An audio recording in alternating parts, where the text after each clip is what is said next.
Good morning, everyone. Welcome to today's lecture.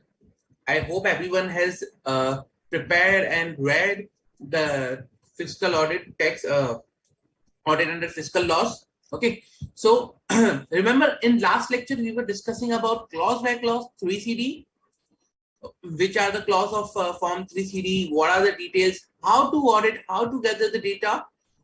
I hope you have read and revised that particular topic. Okay.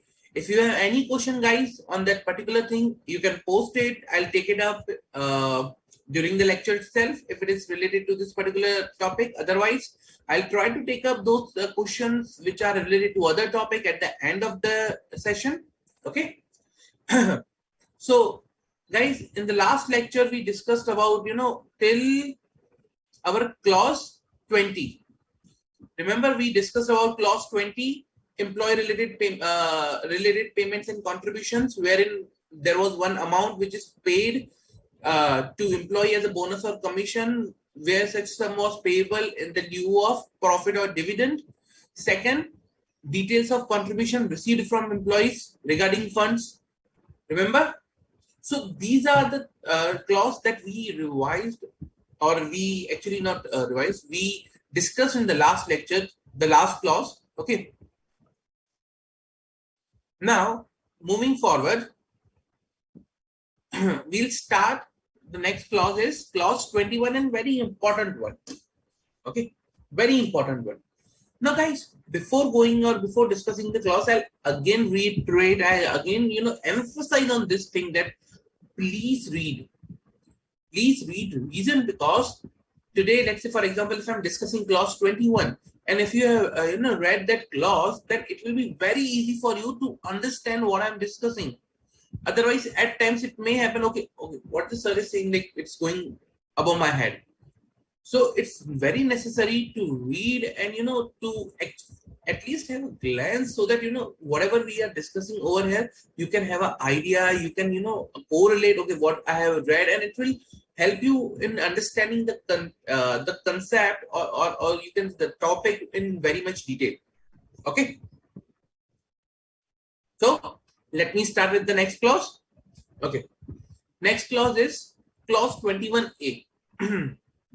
Now, remember, we had a clause where we were discussing about amounts not credited to profit and loss account. That was clause number our before that we discussed.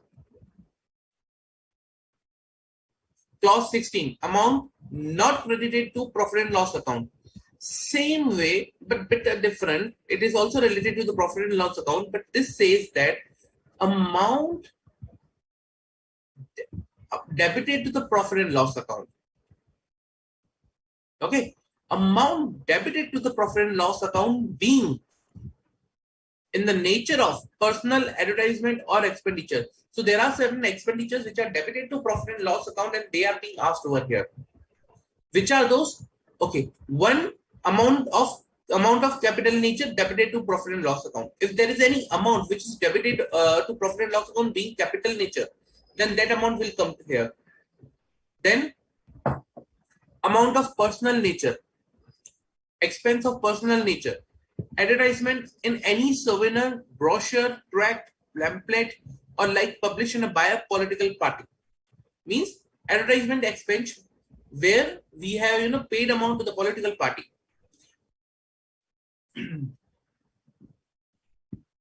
Then expenditures incurred at clubs being entrance fees and subscriptions.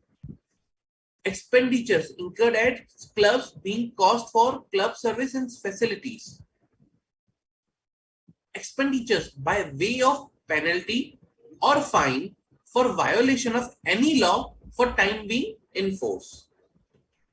Expenditure by way of any other penalty, like penalty or violation of law that is covered above. Other than this,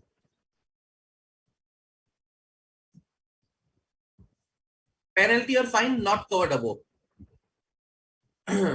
Expenditure for any purpose which is an offense or which is prohibited by law. Okay. So if these kind of expenditures are debited to profit and loss account, then you need to report in the clause, this particular clause of form 3CD. Now, the question comes that, okay, we understood what is we are required to report, what we are required to provide the detail over here, that is fine. Okay. Now, how to identify these items? How to audit these items? Whether the details, how to gather the details, okay, the details which are we are required to report under this clause. It's pretty simple, guys. So, to identify these items, what you need to do is you need to scrutinize the balance sheet and the P&L. Okay. Now, if I say scrutinize, how you will scrutinize, I'll tell you. Okay. Remember, till now we were discussing about how to like analyze or how to gather or how to audit the particular data for the tax or for the form 3CD. Okay. Same concept, same thing that we need to apply over here is that first you need to analyze the books of account. Once you analyze the books of account, then you need to compare what was reported in the last time, like last year's filing. It can serve as a reference. I'm not saying that it will be, the complete one, but it can serve as a reference. Okay. Then what you need to do is, I'll write it down over here. How you need to audit is simple. Analyze the books of account.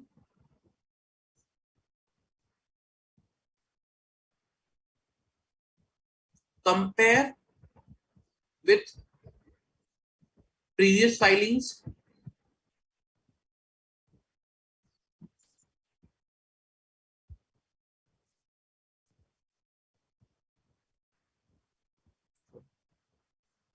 Management representation. If you are not able to identify any of the item, then you need to take a management representation. Okay, there was no item which was identified. And the last one is inquire with management about the items that you have identified, and or there can be items which are potential. You think that, okay, these can be this can fall under particular this bucket. Okay, you need to perform these steps in order to identify whether there is any expenditure available in the profit and loss account, or is there any amount debited to profit and loss account, being capital nature, personal nature, advertisement by a political party, expenditures as club, expenditures at club being cost for services, okay, and facilities used, expenditure by way of penalty or fine or violation, expenditure by way of any other penalty, and expenditure for any purpose which is an offense or prohibited by law. I hope it is clear.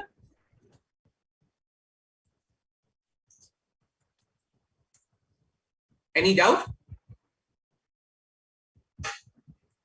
Any doubt, guys? Okay. So this is how you need to particularly gather information for this clause. Okay. Now, let's say, for example, expenditure for what is it? Expenditure for advertisement. Now, it may happen that at times you may find, okay, expenditure is done, but the details are not given. You may find advertisement expenditure in your profit and loss account, or let's say had in the profit and loss account advertisement expenditure. So for that, you need to ask question. You need to verify the underlying vouchers, verify the underlying transaction, whether this advertisement expenditure is related to a political party or not. Till the time it is not related to the political party, it is not required to be disclosed over here. Till the time it is not related to the political party, it is not required to be disclosed over here. So you need to understand what is the nature of the transaction, and then only you need to disclose it. Clear? That was 21A. Amount debited to P&L account of special nature. Now comes to 21B. Okay, these are the amounts inadmissible under section 40A. Okay. So what is section 40A? So section 40A is talks about certain kind of payments, okay, on which usually like if the tax is not deducted, they are not allowed. Okay. So as per section 40A, if a payment has been made to a non-resident, okay, so there are various sub clauses in section 40A. Okay, we are talking about as of now particular one which is payment to non-resident referred in sub clause 1 of 40A. Okay, so if a payment is made, sorry, yeah, if a payment is made to a non-resident which is defined under sub clause 1 of 40A, then you are required to provide the details of that. This is in case when you are not deducted the TDS, or if the TDS has been deducted but not paid during the previous year or has been paid in the subsequent year. Okay. That's particular section about. So it talks about that, there are certain items which are not allowed as a deduction under section 40A, which are, any interest, royalty, fees, technical service, or any other sum that is paid to a person outside India, to a non-resident, being a company, like company or foreign company. So if an amount is paid on account of fees, technical service, or royalty, then if you are not deducted TDS, then you are required to provide the details over here. So details of payment on which tax is not deducted. Details of payment on which tax is not deducted. So you need to provide date of payment, amount of payment, nature, name and address of pay. Along with that, you need to provide details of payment on which tax has been deducted but has not been paid during the previous year or in the subsequent years before the expiry of the time prescribed. So has not been paid during the previous year. What they are saying is, let's say for example, I'll discuss one transaction over here.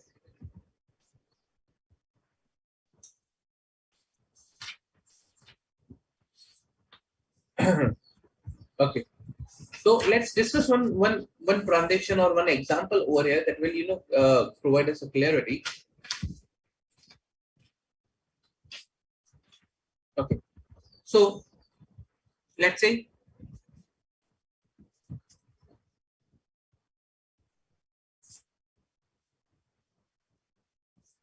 Mr.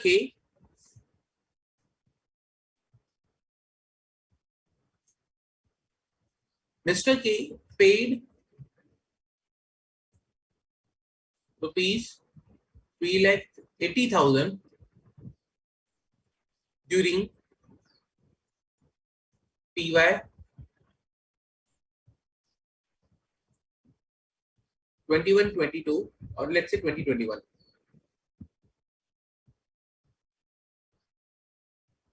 PY 2021, okay, paid 3,80,000 during PY 2021 on account of technical service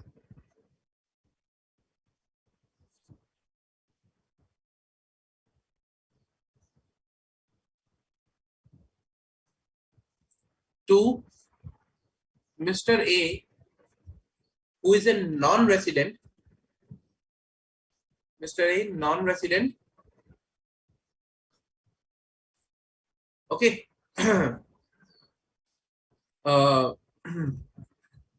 Non-resident, and the amount was paid outside India. That is there, that's fine. Okay. Let's say the applicable rate for the, I'm assuming, I'm just hypothetical example, let's say applicable TDS rate is 10% for the purpose of simplification. That's it. Okay. Now, so the date on which it was paid was, let's say 1/6/2020. Okay. and this amount was paid. Now the tax was required to be deducted at the 10%. So TDS value 38,000. Mr. K paid TDS of rupees 20,000 till 31/3/2021. After that, Mr. K paid TDS of rupees 5,000 on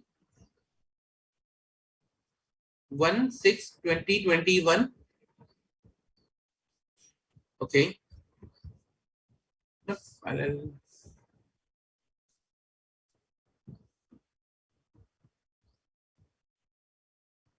Then Mr. K paid rest of the amount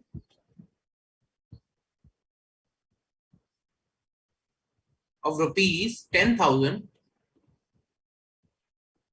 on 31/12/2021. Okay. Now let's say the due date for section 139(1). Sorry.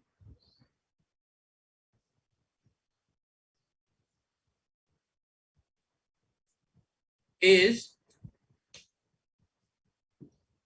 30/9/2021. Okay. Now this is a case particularly that we are discussing. Mr. K paid 3,80,000 during previous year on account of technical service to Mr. A non-resident. TDS at the rate of 10% was required to be deducted.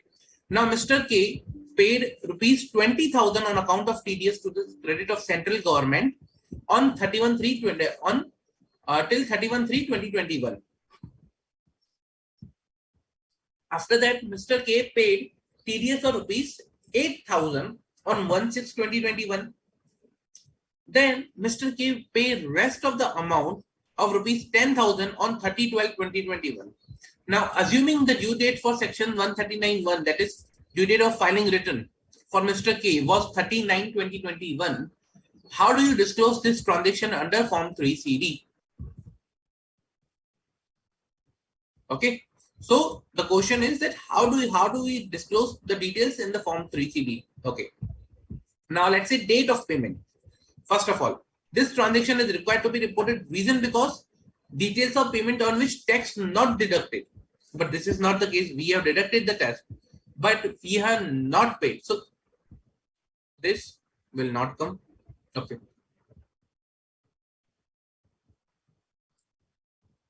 Second, details of payment on which tax has been deducted but not paid during the previous year or in the subsequent year before expiry of the time prescribed.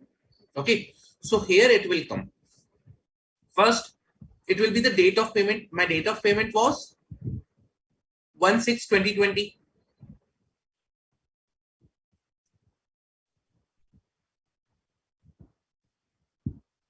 Amount of payment, that will be 3,80,000. Nature of payment, technical service. Name and address of payee, Mr. A, let's say XYZ country. Amount of tax deducted, it's rupees 38,000 we have deducted. Means this is an amount which has been not paid, which has been details of tax on which the tax has been deducted but has not been paid during the previous year.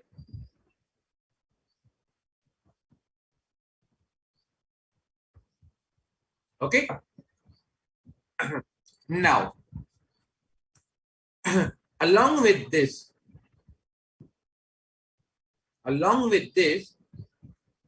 what you are required to provide over here is that the 38,000 was the amounts of tax deducted, but you can also provide, okay, how much of the amount was paid out of this was paid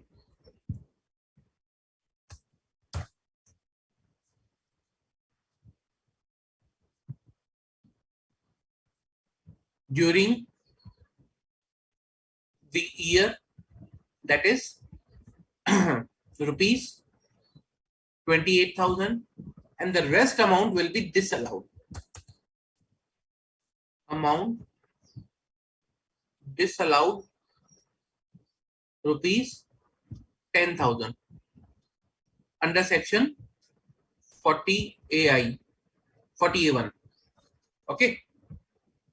So this is how you can disclose that particular detail of transaction under clause 40B. Oh, sorry, not 40. 21B1. Okay, this is the clause 21B1.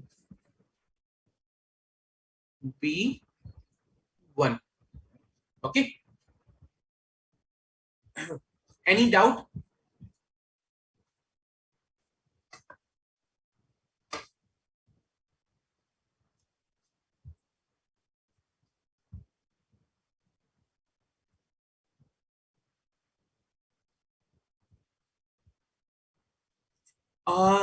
Sainam, can you rephrase your question a bit? Like which particular subclause you are referring to?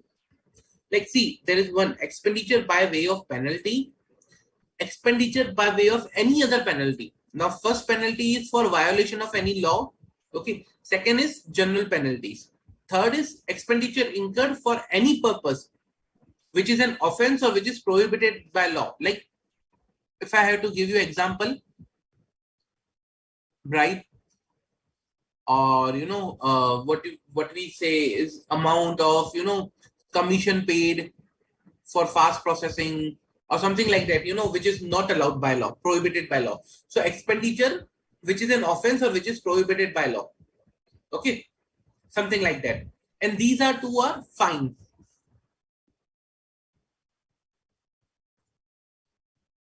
I hope it is clear. So just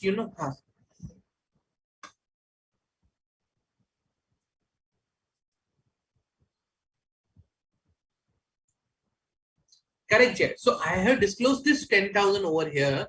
So this is nature of payment, name and address of the payee, amount of tax deducted. Tax deducted was 38,000, but amount disallowed is 10,000. So it's always better to disclose the full amount and also the details that okay, which is not paid during the year.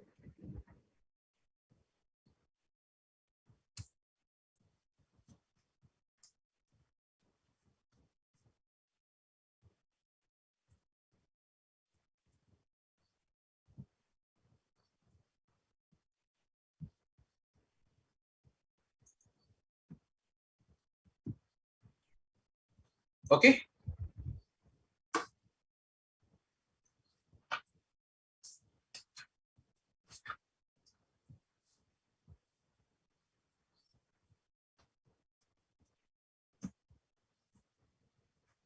Okay. Now let me move to the next clause, which is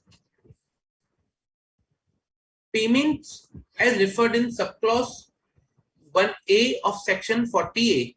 Okay. So section 40A is still running and payment referred in subclause 1A. Okay. Now, which are these payments? The payments is that, okay, any sum payable to resident on which the tax was required to be deducted, like under chapter 17B, that is TDS 1, and such tax has not been deducted or after deduction has not been paid before the due date. See over here, the details are, so it is to the resident,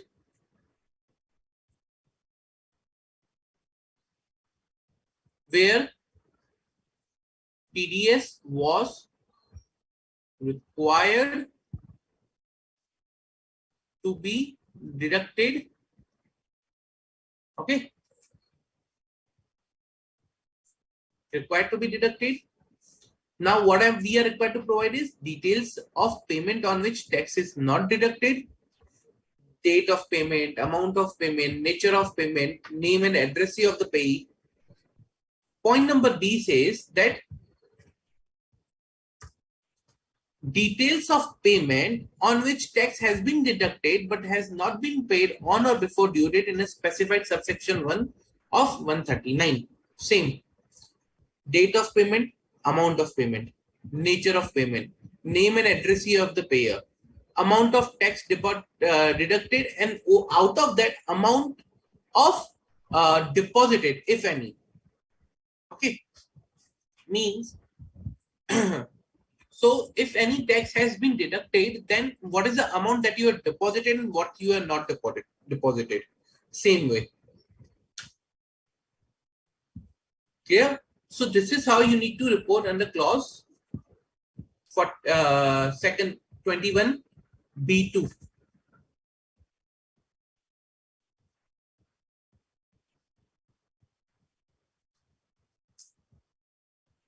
Now, to report this particular thing, to report, what you need to do? First of all, you need to understand, okay, what are the things that we are required to verify for this particular item? What are the things that we are required to see? Okay, uh, to verify, like what you need to do is you need to verify whether, okay, the amount that has been paid during the year, you need to see that details particular of that particular amount. Okay, now let's say for example, payments made to non-resident or payment made to resident where TDS is applicable. So you need to verify whether the appropriate TDS has been deducted or not. If not, then why it has not been deducted? You need to ask the explanation from the management. Okay, what are the why it is not being deducted like this way, or why you think the TDS is not required over here? So you need to ask questions and you need to inquire with the management what is the reason for why it has been not deducted. After verifying, okay, whether the amount has been deducted or not, you need to check whether it has been paid within the due date or not. So check for deduction, then check for due date. You need to obtain challans of TDS paid. You need to verify TDS, you can say filings, like TDS returns or something like that. If there is a lower deduction certificate, then you need to verify that also. So you need to see in detail, okay, what is the underlying transaction that we are referring over here. Once you identify the underlying transaction, then you need to see whether that transaction falls under the purview of the TDS or not. If yes, then on the basis of that, you need to identify whether TDS was deducted, what was the due date. You need to obtain the challans for the, if there has been TDS has been deducted, whether it has been paid or not. And then you need to verify, okay, TDS returns, whether it has been appropriately disclosed or not. Clear? Okay. This is how it is required to be reported. Then, under clause 1C, what is 1C of 40A? Okay. Clause 1C talks about any sum paid on account of fringe benefit tax, which is not applicable as longer, like I can say it's not applicable over here.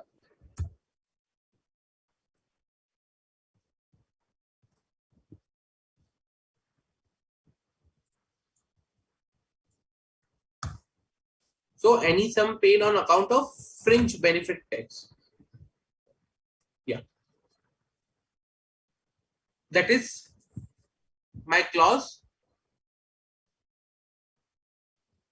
IC. Not here.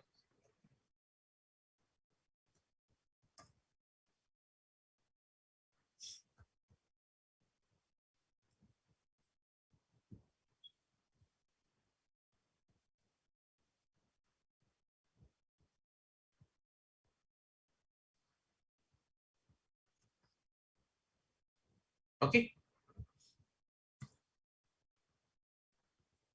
Then 2A, 2A talks about any sum paid on account of wealth tax.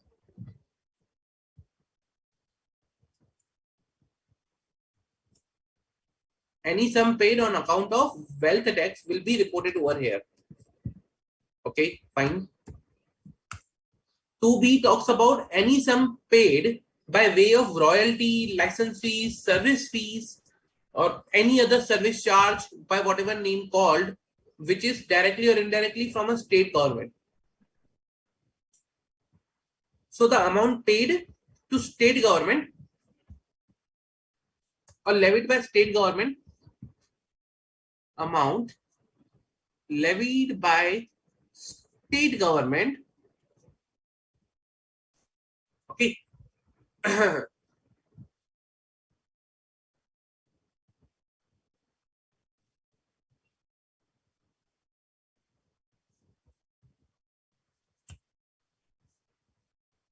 amount levied by state government, or you can say, which is directly appropriated or indirectly from a state government undertaking by a state government or a state government undertaking,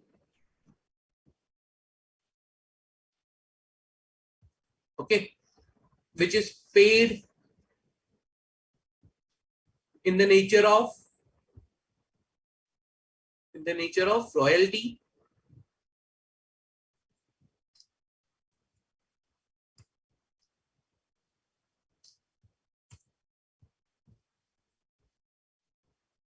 license fee, or other fees. Okay.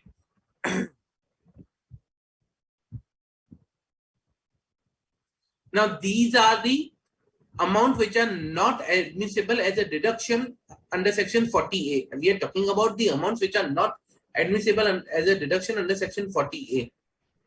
Okay. Then under clause 3, which talks about any payment which is chargeable under the head of salaries, if payable outside India to a non-resident where the TDS has not been deducted. So salary to non-resident where TDS has not been deducted.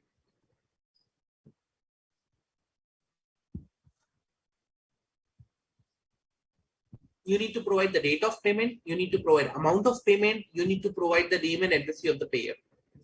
Okay. So if the TDS has not been deducted, then you need to provide these details for that particular transaction. Then we are talking about subclause 4. Now these are the subclauses of 40A. So 4 talks about any payment to provident fund or any fund established or for the benefit of the employee. Okay. Unless assessee has made effective arrangement to secure that the tax shall be deducted at source from any payments made from the fund. So that fund established for the benefit of the employees. Now, let's say, for example, if there is a fund, if there is no arrangement for the deduction of the tax from that particular fund, if the payment has been made and to that particular employee or something like that, then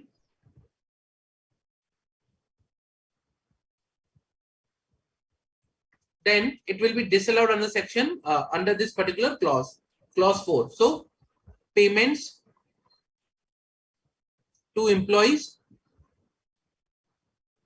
from funds, okay, where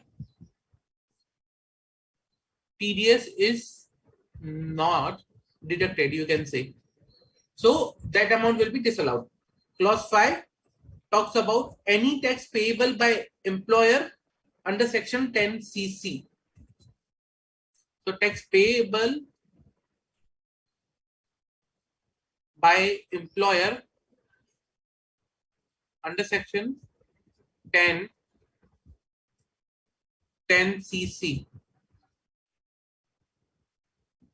So if these are the amounts which are there, if these are the amount or these are the nature of amount, okay, if you identify, okay, which are inadmissible under section 40A, then you are required to report over here.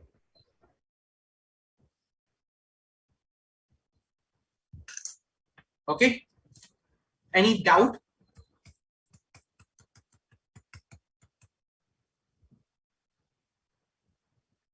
Any doubt? See, now you will be thinking that, okay, this is more related to my sections and, the provisions of the Income Tax Act. Answer is yes. So if there is a transaction which is disallowed under the Income Tax Act, then Income Tax Department also, interested in knowing that amount and, want to know that, okay, why this was. See, when you file a return of income tax return, you disallow. It may happen that, okay, fine, we have disallowed the amount. So for example, let's say 1 lakh rupees of profit was there, we disallowed 50,000 and we disclose the profit at rupees 1 lakh 50,000, but at times we don't provide the details for the disallowance in the income tax return. Okay, on what account it was disallowed, or directly people just report the profit of 1 lakh 50,000. Now the point is over here is that those details usually don't come up that much easily in the income tax return for these disallowances. That's why in the form 3CD, these details are asked additionally. I hope I'm clear. So these details are asked in form 3CD additionally because income tax department wants to know which of the transaction, where the payment was made, to whom it was made, what was the date of transaction, each and every detail. And this is, they analyze, okay, to this person the payment was made on this particular date, to this person the payment was made on this particular date. Sorry. Yeah. So like this way, it is how it is required to be disclosed. I hope I'm clear.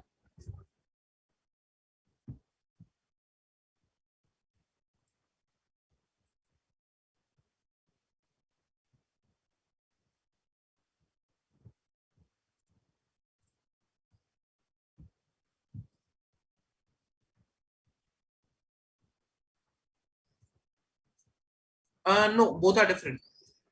IA talks about, see, payment referred to in subclause IA talks about details. I have just, yeah.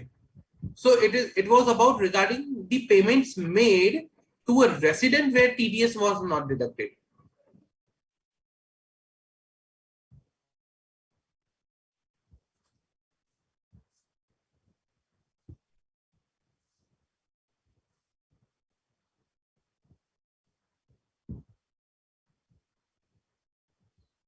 Okay. Residents where TDS was required to be deducted but not deducted. But when I talk about four, not four, you are referring to, yeah, four. Four is on any four over here. Okay. Subclause 4. So subclause 4 talks about payment to employees from funds where TDS is not deducted. So if any fund has been set up and if the TDS has been not, if the arrangement of the TDS deduction is not there, then that will be disallowed.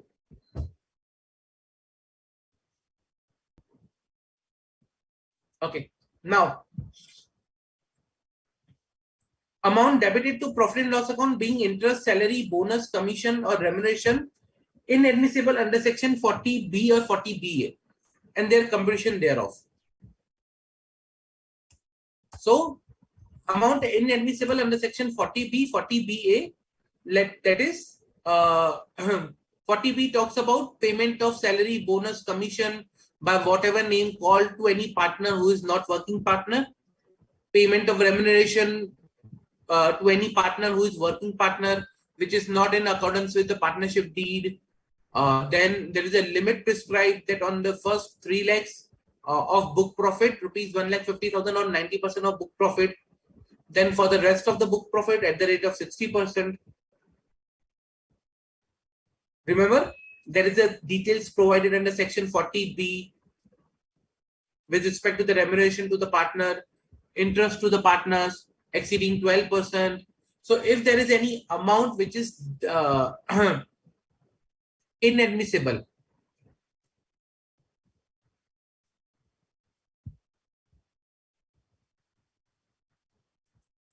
under section 40B, or 40 BA.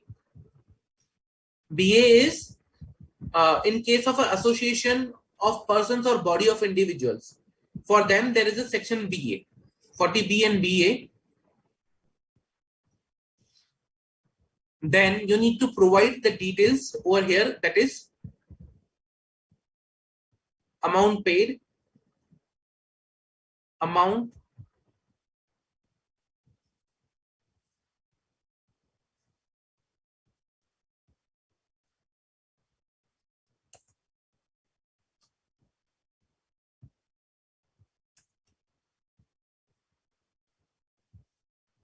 admissible, amount inadmissible,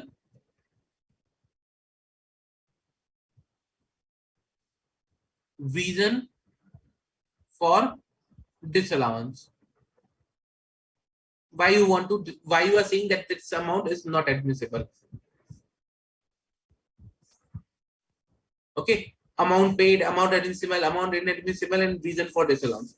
Other than that, what you are required to disclose is, okay, to whom it was paid, what was the nature of transaction. So although I need to disclose this particular thing, wait.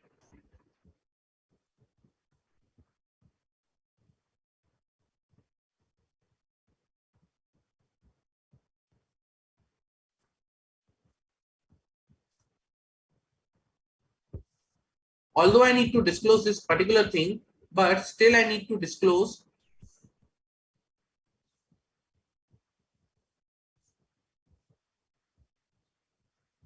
okay, nature of payment, whether it's an interest or whether it's a remuneration, name of person to whom it is paid. Let's say working partner A, non-working partner A. So whatever person is, nature of payment, name of person, amount paid, amount inadmissible, amount inadmissible, and reason for disallowance.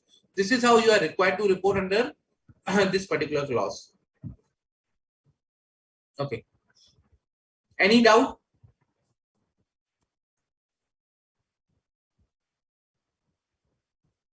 Now,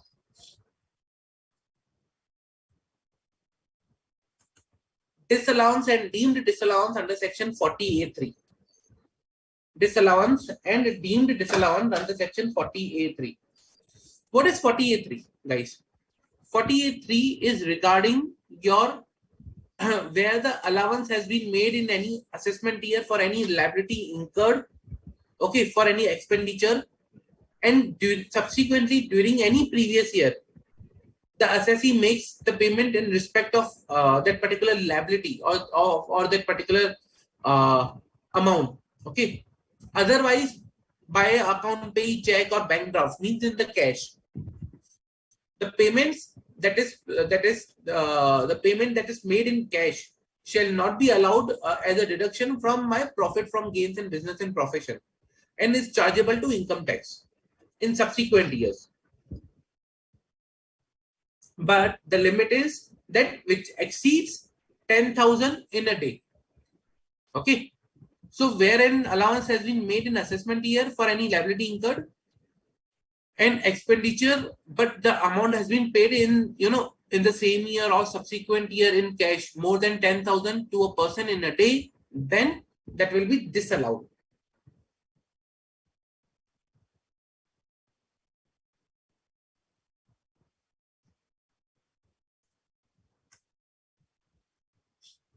So you need to provide nature of payment, date of transaction, okay, amount paid to, name of person, amount paid, not amount paid, I'll say liability incurred,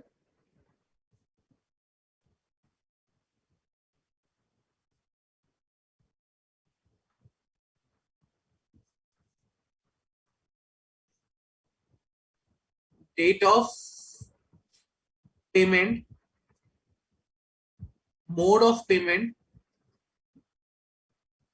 amount of payment, amount paid. Okay, let's say it was nature in the let's say I have paid a like booked a provision for pest control charges.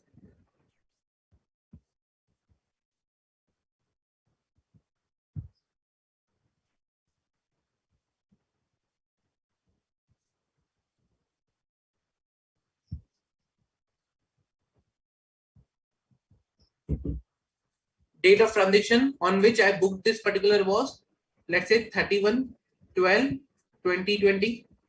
Name of person was XYZ Limited or XYZ and company, pest control guys. Okay. Now,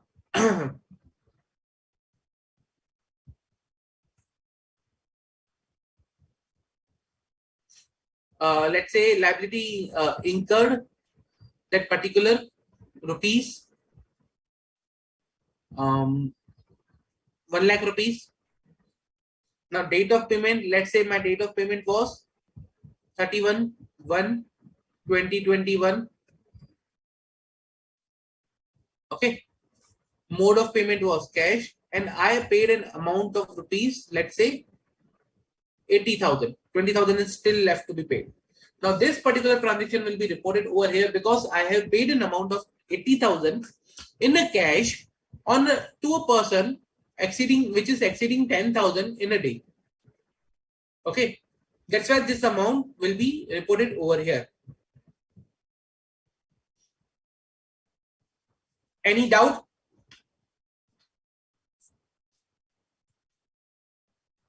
See, guys, it's all about understanding the provisions of the sections.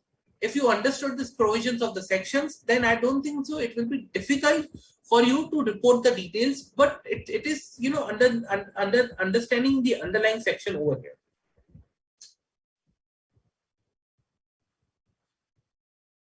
I hope it is clear.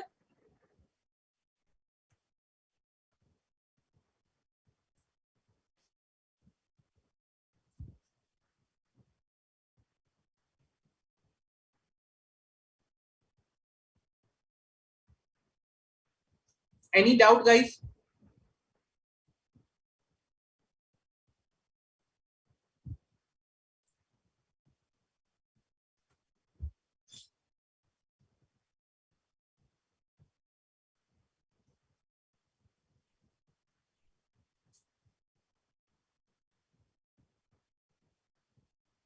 Okay. Now, what you need to do here is how will you identify about these particular transactions? You need to understand that also. That it is not only you need to report it, but you need to identify, and that's why you will be able to report. How will you be able to report this then? What do you need to do to identify these type of transaction? Okay, first, what you need to do is you need to obtain a list of payment. Let's obtain a list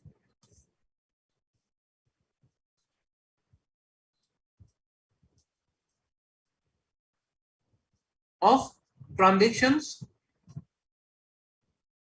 in cash which are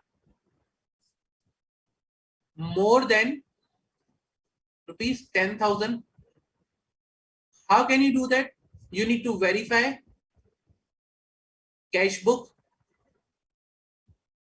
or if any petty cash book available.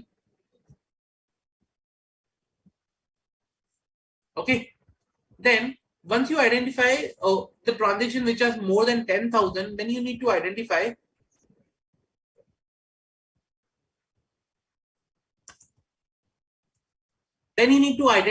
okay, if the payment has been made more than 10,000, whether it is made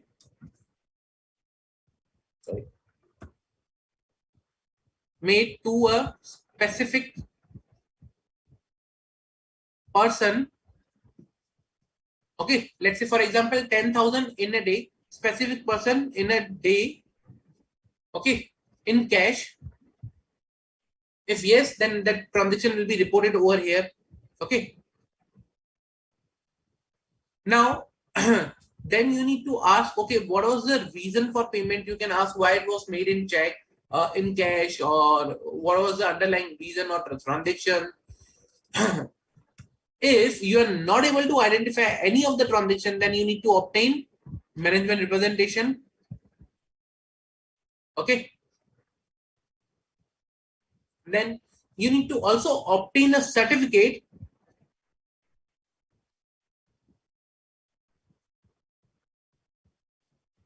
uh,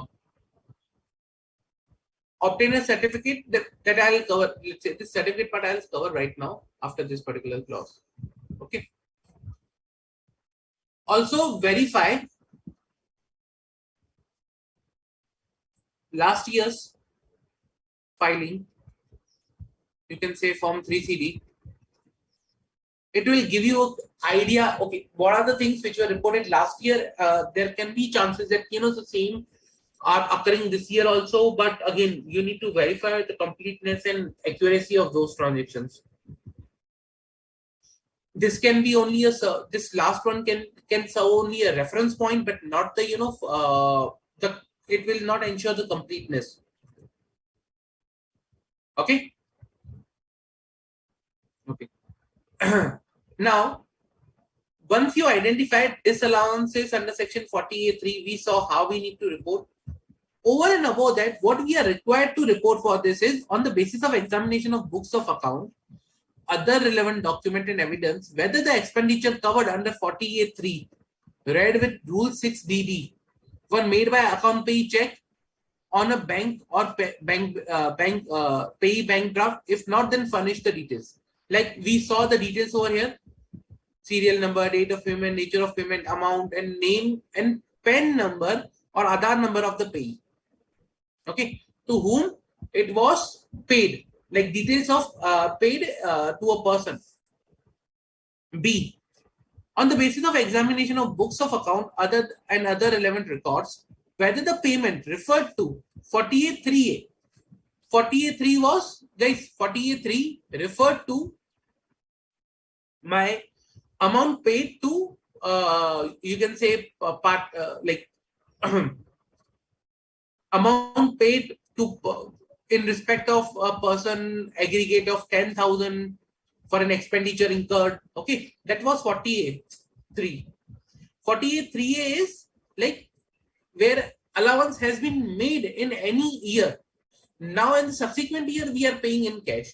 So 48.3 talks about that any expenditure which is already paid in the cash in the current year and exceeding 10,000 rupees. Now payments which are made in excess of 10,000. But 48.3a talks about that you incurred liability, but now you are paying it. Okay, you incurred liability in the past, but now you are paying it. That's 48.3a. So first one was 48.3, then it's 48.3a, details of 48.3a. So you need to provide both details over here. Also,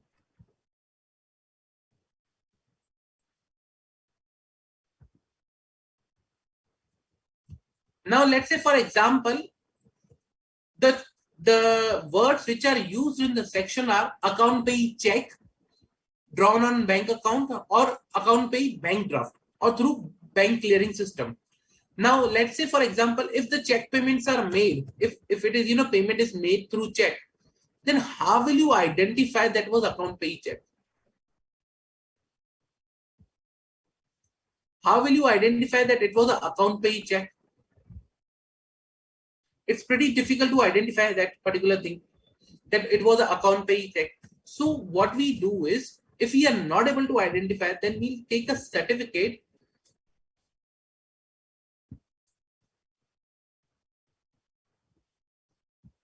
from management that the checks which were issued were not bearer checks but account pay. Okay, These were not the bearer checks, but the account payee check. So usually we say that, okay, I'll show you one of the note that we provide in Form 3CD, which is, in the same respect.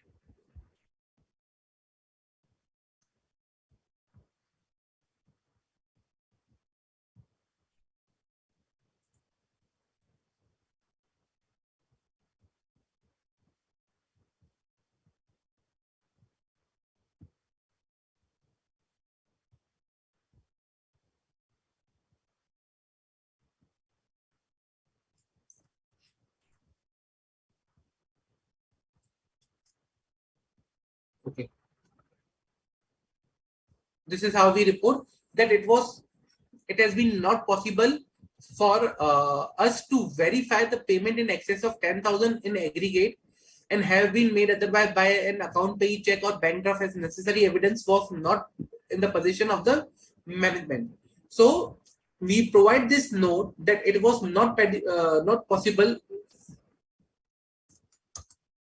for us to verify whether the payment in excess of 10,000 aggregate have been made otherwise by then account payee check or bank draft. It can be bearer check, it can be any other, but not an account payee check or bank draft. So for that, you need to see whether the check issued were, all the details should be available for that particular item. But usually these are not available, and in case if these are not available, then you can provide this particular note in Form 3CD, okay, as a disclaimer.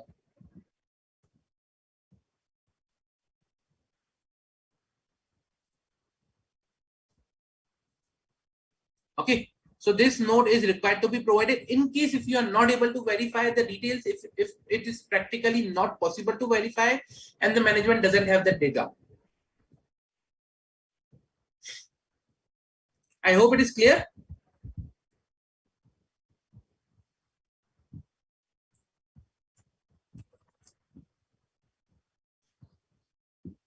Any doubt?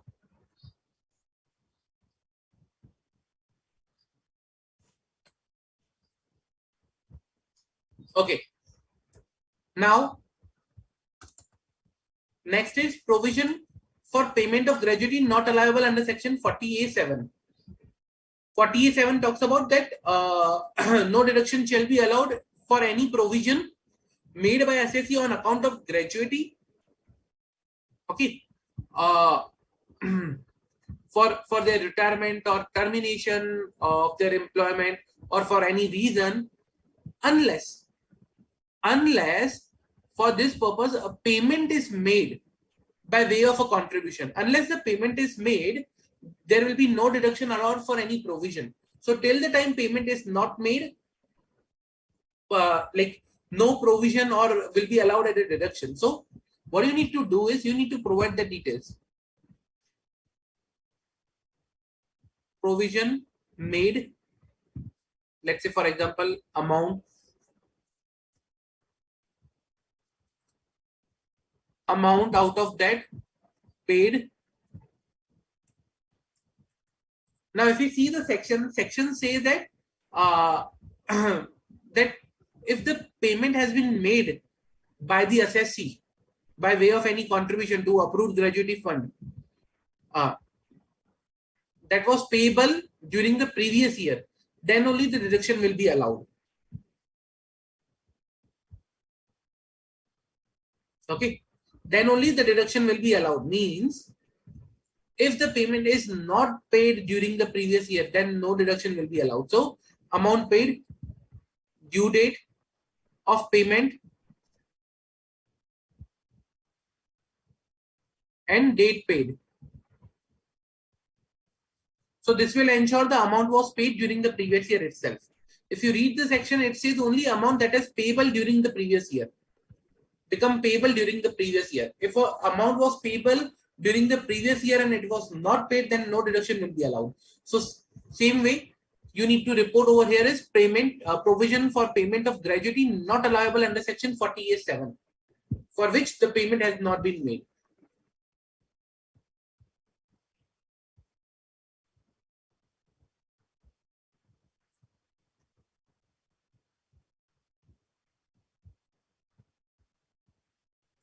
Clear?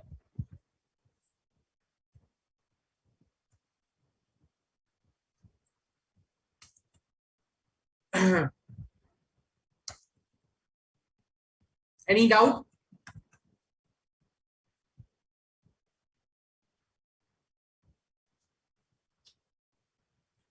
See, Jay, good question. Whether management representation will be sufficient enough for cash transaction?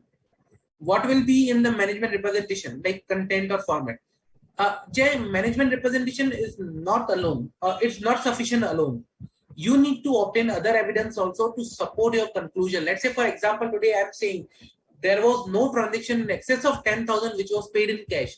But I need to verify from the cash register, cash book, from the underlying records, and then only I can say, okay, there was no transaction in excess of, this particular amount.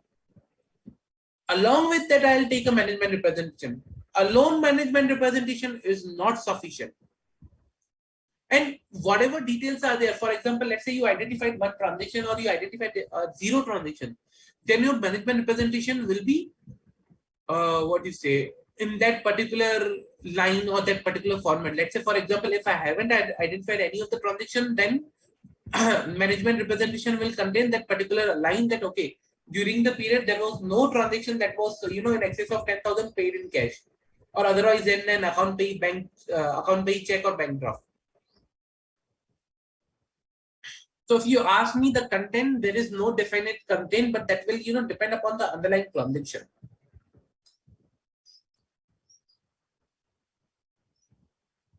Jay, management, good question again. Management not in possession of the data to verify whether the checks were account pay check or bank drafts were account pay bank drafts.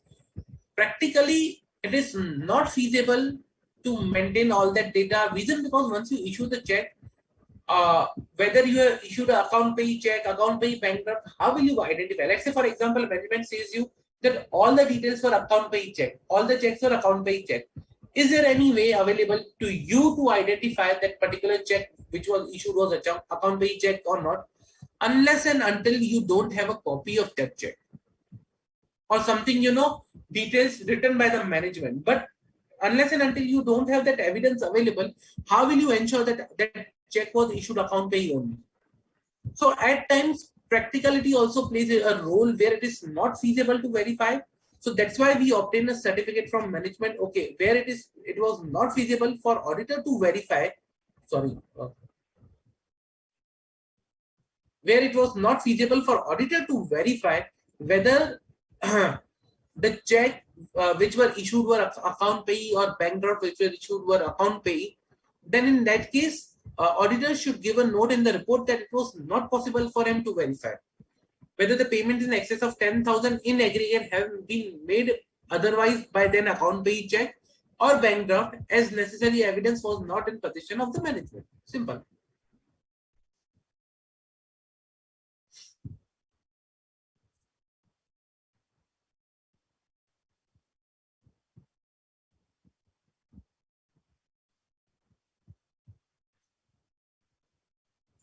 Any doubt, guys? Any further doubt?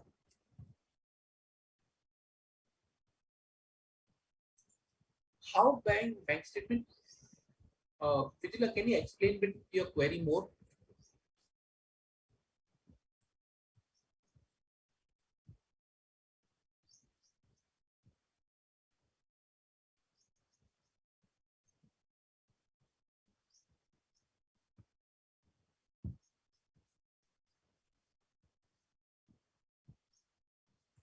Okay, then let's till that time, let's move to the next clause. Any sum paid by assessee or employer not allowable. 40A9. 40A9 talks about my amount deduction not allowed in respect of any sum paid by assessee as an employer towards setting of formation of any contribution fund, trust, company, association, or something like that, except where such sum so paid for the purpose to set up a fund or contribution or trust or company or or or any you can say formation of any contribution fund for employees. Okay, for the purpose or to the extent that is provided already under clause section 36, then till the time it is disallowed.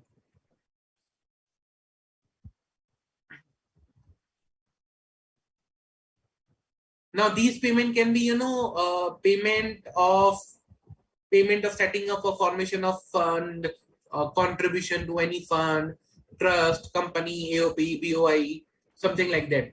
The following shall be disallowed till the time it is not paid. So you need to see the payment which are disallowed over here under section 40A9. Okay, you need to identify those payments.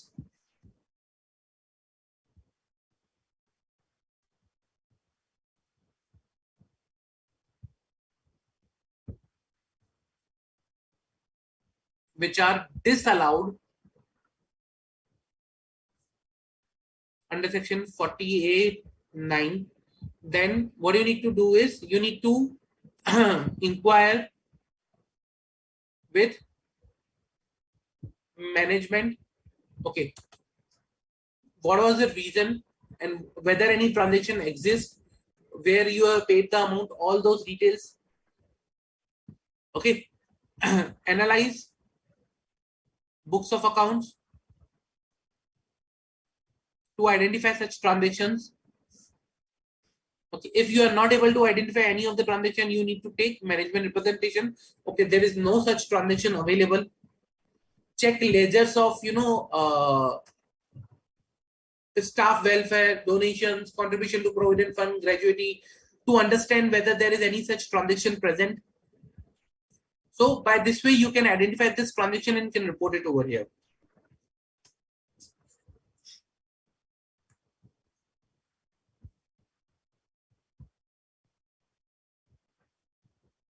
Okay. Next is particulars of any contingent liability. Particulars of any liability of a contingent nature. Now see, what was the clause that we were discussing is disallowance. No, see, this is my G of clause 21. Okay, G 21G we are discussing over here. Now 21G talks about particulars of any liability of a contingent nature. Okay. Liability of a contingent nature debited to profit and loss account. Debited to profit and loss account, any liability which is of a contingent nature. Now for this, what you need to do is you need to understand schedule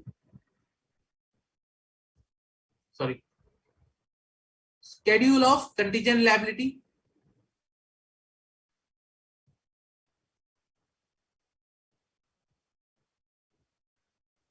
Okay. Which are the contingent liabilities? You need to understand the schedule and obtain and understand this particular schedule.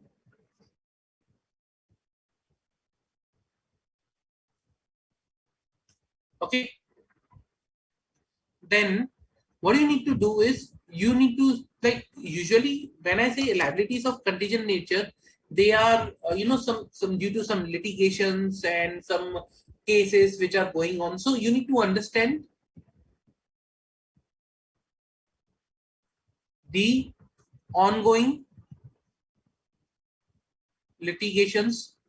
So you can correlate. Okay, in any of the litigation where any liability has been booked, like for example a case is going on with respect to, you can say, income tax with income tax authorities for a payment of any of the pending tax amount of previous years. So if any such litigation is going on, okay, then what you need to do is you need to understand the litigation, whether any liability booked. Just hypothetical example. Okay. Then understand whether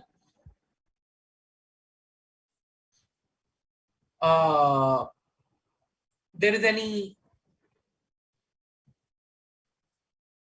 any claim pending or dispute going on,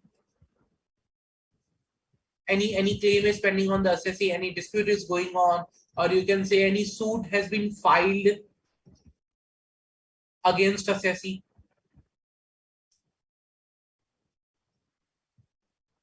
Okay, you need to understand these things, and on the basis of that you can report, okay, nature of amount, and what you are required to report is nature of claim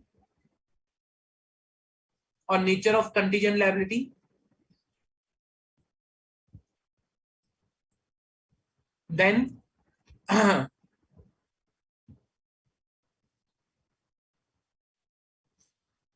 you can say year in which it was identified, like when the contingent nature were identified, amount involved, okay, amount debited to P&L, reason for debit, or if any comments you want to add over there about the nature or about the transactions or about the liability. This is how you report for this particular clause.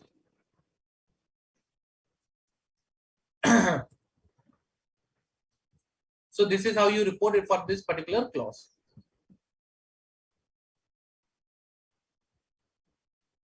Clear? Any doubt?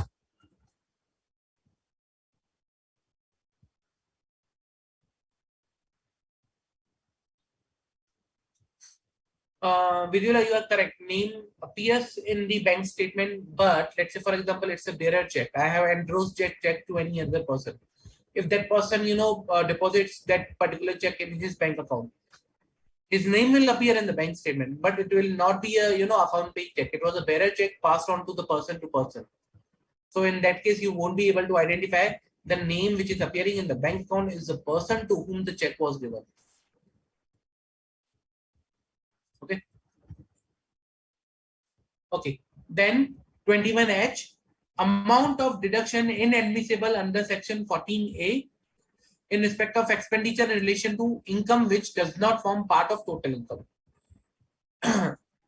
So you need to analyze or identify incomes which are excluded from total income. Then you need to identify expenditure incurred on such incomes. Okay.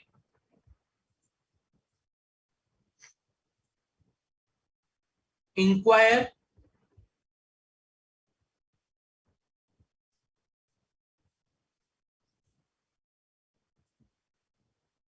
with management, and if you are not able to identify any of the transaction, then obtain a management representation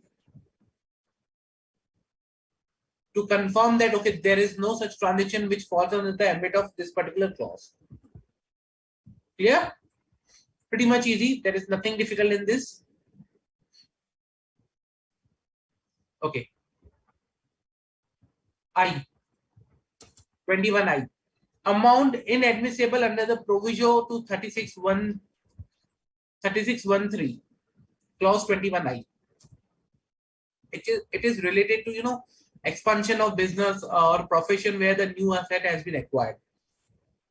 So you need to refer to that particular section to understand the details of the the underlying transaction, what is asked. So usually 3613 talks about that, okay, amount of interest paid in respect of capital borrowed for the purpose of business or profession.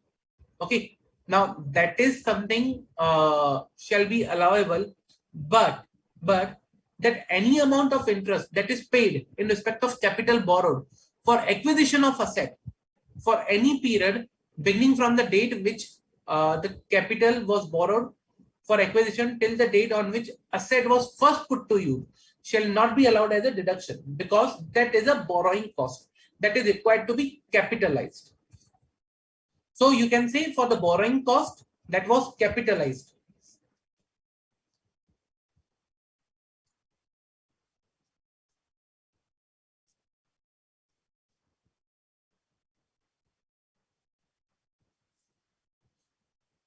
So amount inadmissible under the proviso 3613, you need to identify borrowing cost first.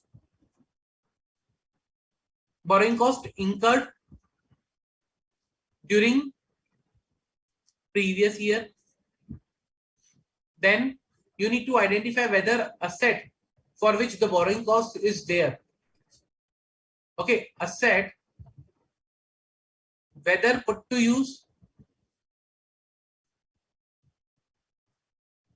or still under construction. Because from the period or from the period of acquisition to the put to use, or from the period of construction to the put to use, we are not required to take a deduction. Then identify amount to be disallowed or already disallowed by the assessee. Okay, and then you need to report over here. And if you are not able to identify any of the amount, then obtain management representation.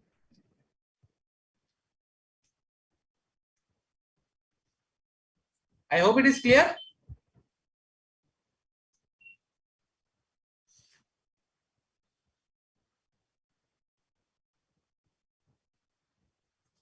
So borrowing cost from date of borrowing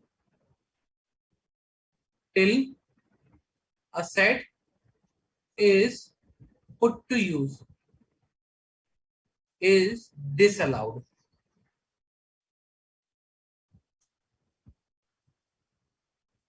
I hope I'm clear. Any doubt?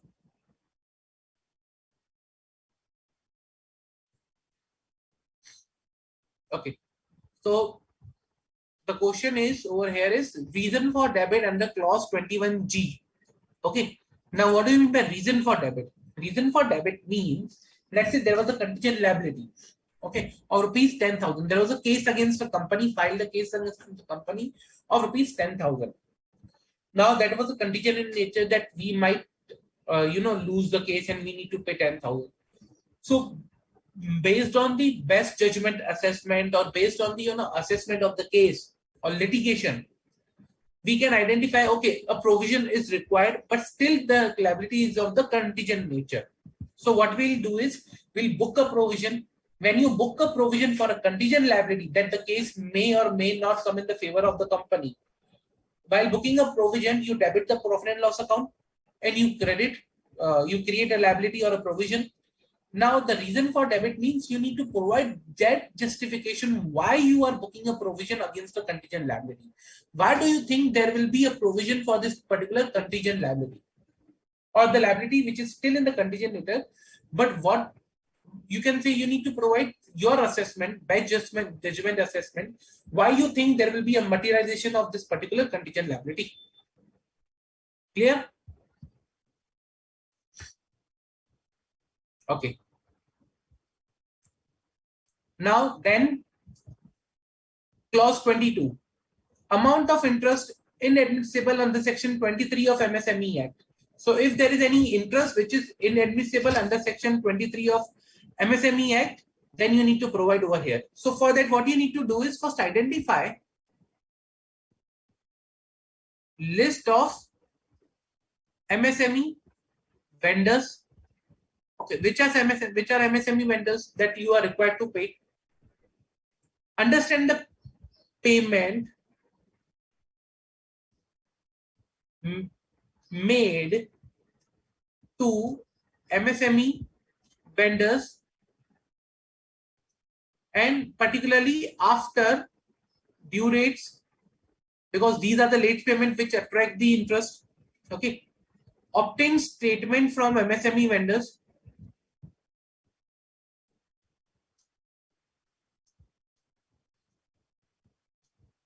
Now, why to obtain statement? Reason because to identify interest component in statements. So you need to identify interest component.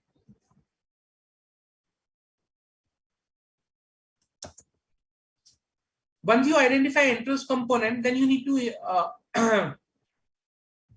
identify or inquire with the management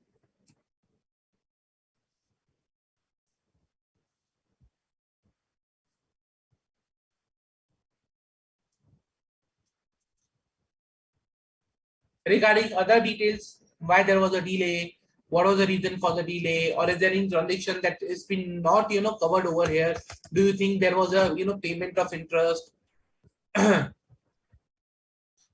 Then scrutinize or verify interest paid ledger. So from there also you can identify any interest paid to MSME vendors. Okay, if no transaction is identified, then take management representation. Simple. This is how you need to identify for this particular clause.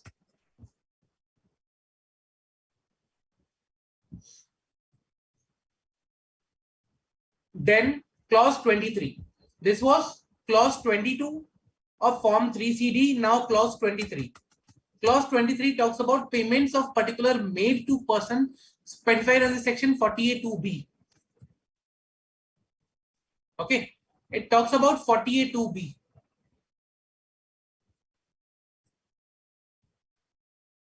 Okay, now 48(2)(b) basically is about payment in excess of in excess, which is you can say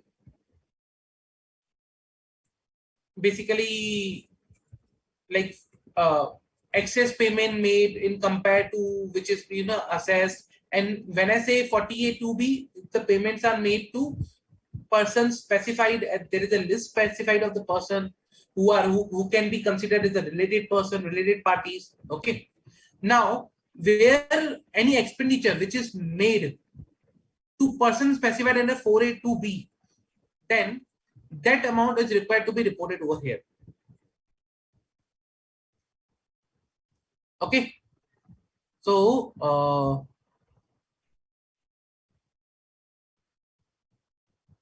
okay. Now, what are these persons? These persons are you can say provided under this particular subsection, where for an individual it's a relative of the individual, for a company it's a director of the company, for firm it's a partner of the firm.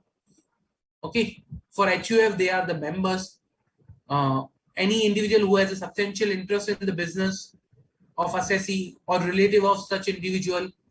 For a company where any person or director has a substantial interest in the business or profession, or any director or partner of such relative, or such person has a like so there is a particular list provided in under section 48(2)(b). So you need to identify payments made to persons specified under 48(2)(b). So whatever payments are made, you are required to provide the details over here.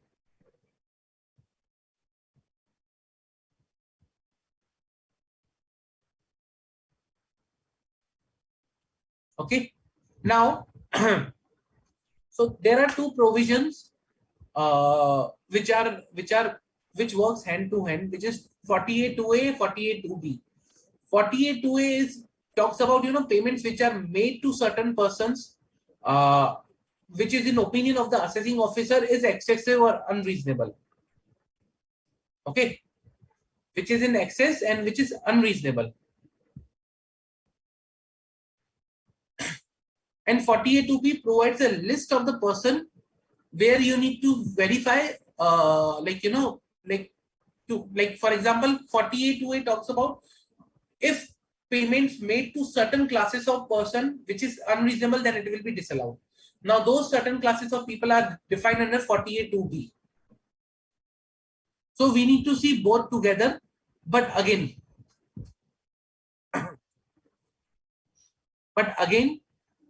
you need to obtain the details which are which are the payments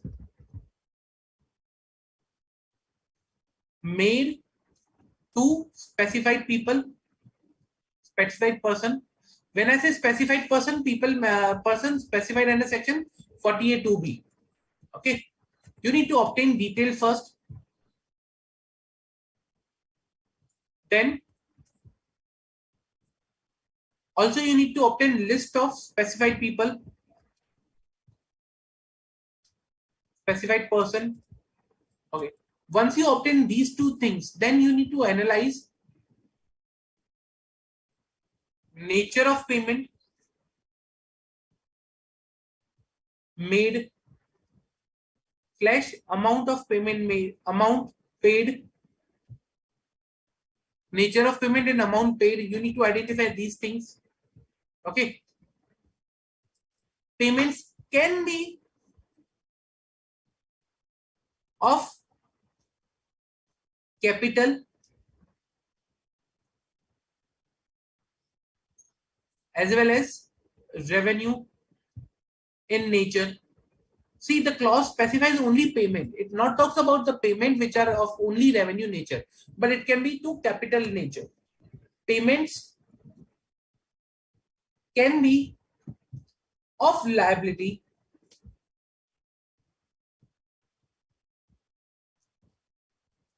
which was booked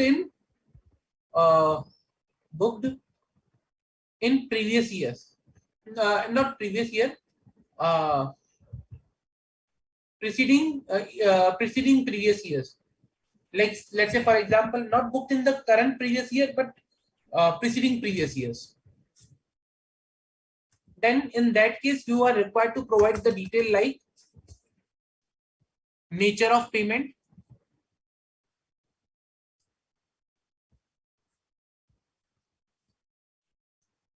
person to whom it is paid, relationship, like why we are saying that is a specified person. Okay, under section 42, 40A, 2A or 2B. Then date of payment. Okay, so these are the details that you are required to provide for this particular clause.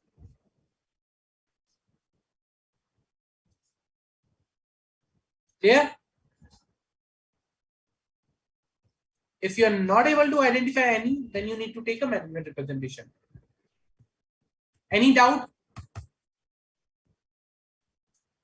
Correct, Vijula. So 48(2)(a) talks about not in arm's length price transaction. But if you see the particular clause over here, it talks about particulars of payment made to person specified under 48(2)(b). Now it talks about payments made to person specified. Now payment can be revenue in nature, capital in nature, payment can be of current year, of previous year. Payments can be any payment, not only the payment which is unreasonable or excess, but any payment.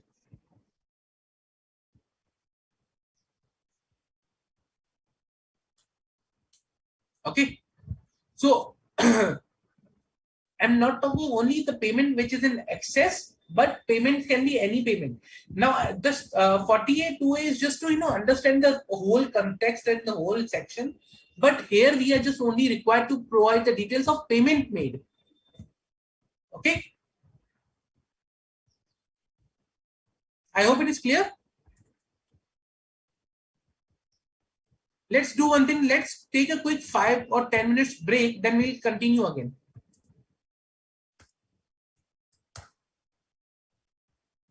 Okay, let's take a quick 5 to 10 minute break, and then we'll cover the rest of the clause.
Hello everyone, welcome back. So let's continue with the rest of the clauses now. Okay, so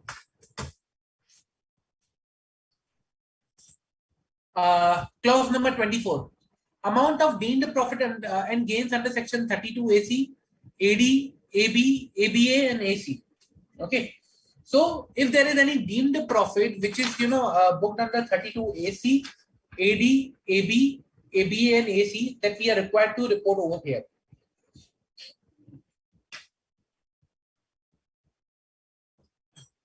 So for that,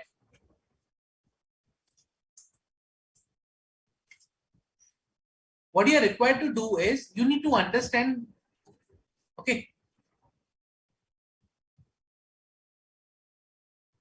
understand the provisions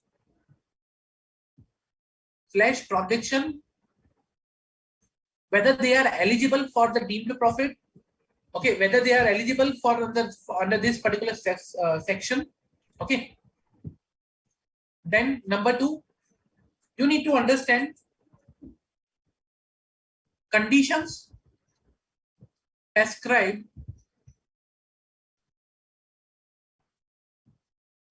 under these sections to claim the deemed profit. Then then you need to understand whether the amount that is offered for these sections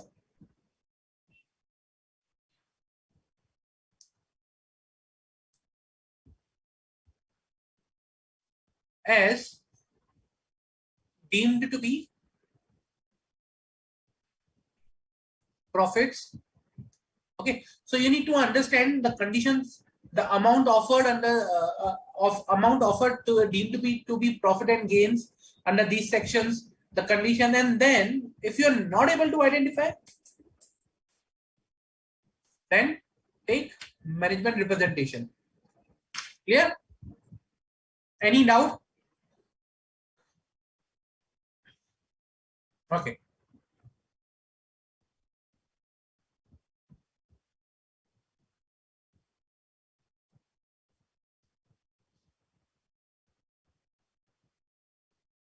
No, Jay. It is particulars of payment made to, not in excess. We are not talking about an excess. The excess is just to understand the concept, the reference of the person's list. But here we are required to give each and every payment made to relative, whether excess or not, in clause 23.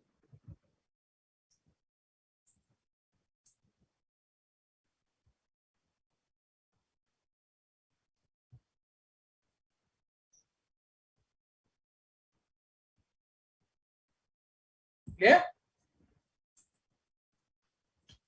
Okay, then particulars of any amount of profit chargeable under section 41 and completion thereof. So you need to identify whether any amount which is chargeable to tax under section 41, that is any such liability which was reversed during the previous year. 41 talks about your liability, which is in respect of which expenditure, like for example any liability which you incurred in previous year and you have taken expenditure for that particular liability in that particular year, now you are reversing that liability, okay, or now you are removing that liability. That particular expenditure that you have taken in previous year now will be chargeable to tax in the current year.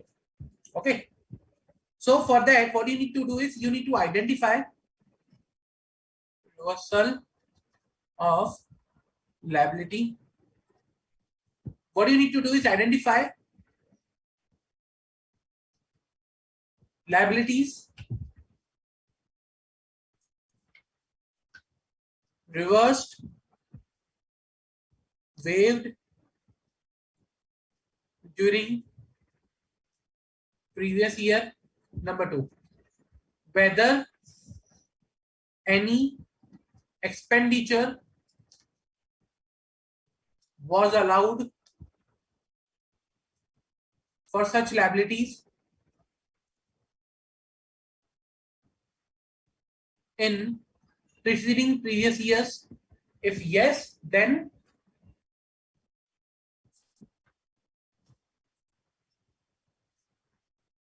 inquire with management the reasons thereof, why there is a reversal and all those stuff. If you are not able to identify any of the transaction, then you need to take management representation. Okay.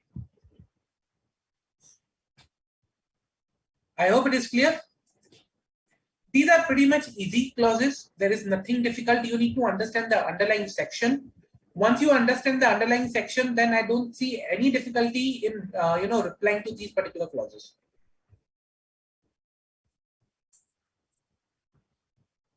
Any sum in respect of any sum referred in A, B, C, D, E, F or G of section 43B, for which the liability was there. Okay. So it talks about reference to the 43B.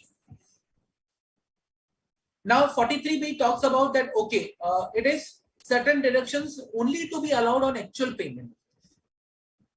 Deduction on actual payment. Now it talks about any sum referred in this particular clause for which liability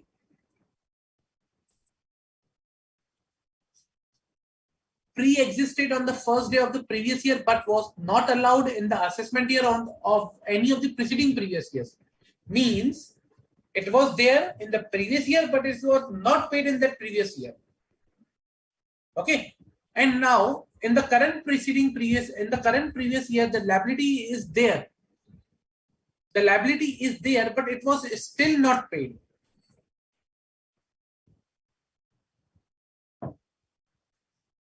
So pre-existed on the first day of the previous year means current year. There is the liability is there in the current year, but was not allowed in any assessment of the preceding previous years. Okay, was not allowed in any assessment in preceding previous year. Means it was there, the liability was booked in previous year, we did not pay the liability, so we did not get the deduction. Now the liability came to the current year because we did not pay in the previous year, so it has come in the current year, and for that what we are required to provide is paid during the previous year, not paid during the previous year. Let's say for example rupees 10,000, not 1 lakh rupees for PF. It was not paid in the preceding previous year, so it will fall under this clause, pre-existed on the first day of the previous year. It is pertaining to preceding previous years. So pertaining to preceding previous year, but paid in current previous year or not paid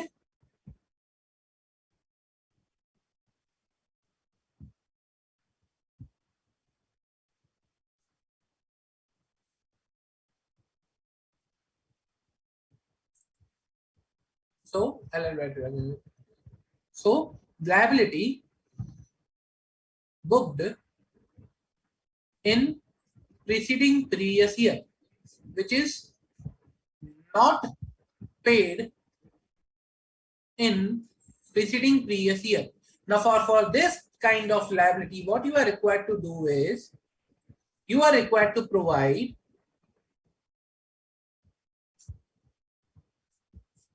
how much paid in current preceding year, how much still not paid. Simple. Let's say rupees 1 lakh. Okay, liability was booked in preceding previous year, which was not paid in preceding previous year. From that, we paid rupees, let's say 50,000 in current year. Rest of the 50,000 still unpaid.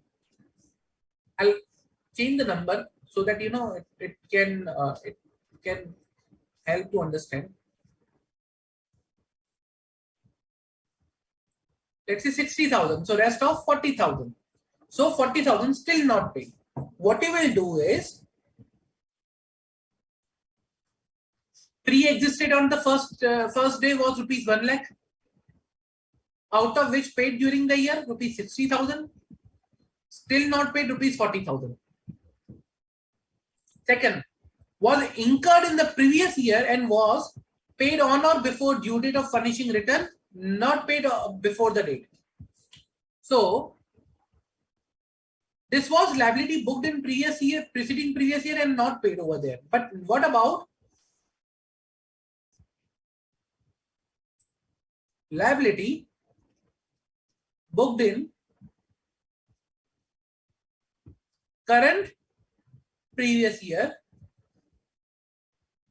and let's say rupees 2 lakh?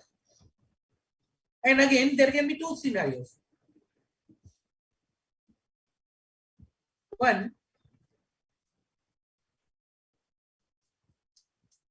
paid in current preceding year itself, let's say rupees 1,50,000, and let's say the rest of the amount was not paid in the current preceding year.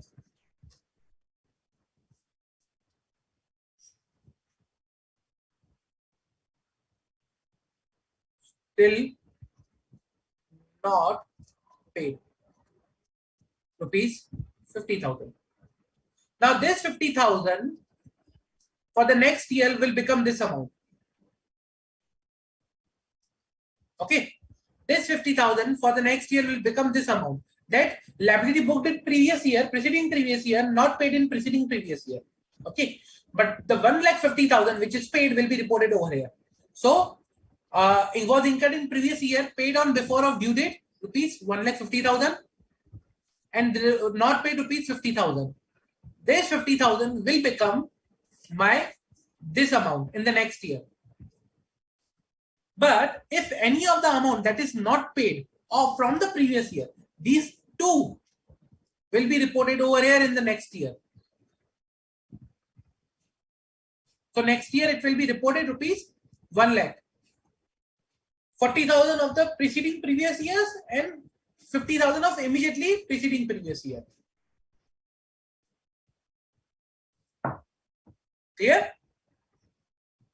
That was 26 clause, very important. Okay, with respect to liability of 43B.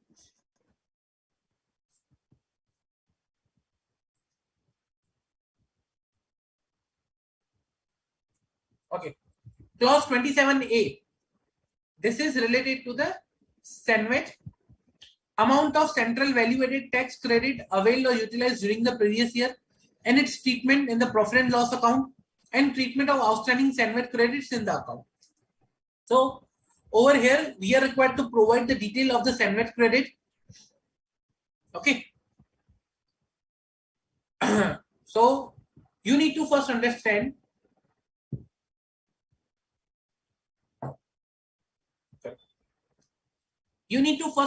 the amount of SENVET credit or GST availed. So when I say SENVET credit, it's a GST also. Okay. So first of all, what we are required to provide the detail of? Amount of central value added tax credits availed. You can say GST credit availed.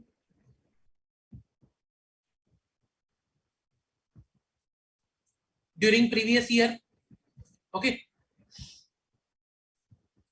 Then, and its treatment in the profit and loss account. So what could be the treatment in the profit and loss account? Okay. So profit and loss account treatment, like, it can go through my profit and loss account. It cannot, it is, directly through a P&L. So you need to provide whether it was routed through P&L, it was routed through balance sheet, how it was reported, whether any impact in the profit and loss account or not, like this way. Or treatment of GST outstanding, GST credit outstanding. in the accounts. So you need to provide the details of these two. For that, what you can do is either you can provide in this way, or what you can do is GST credit, opening balance, credit,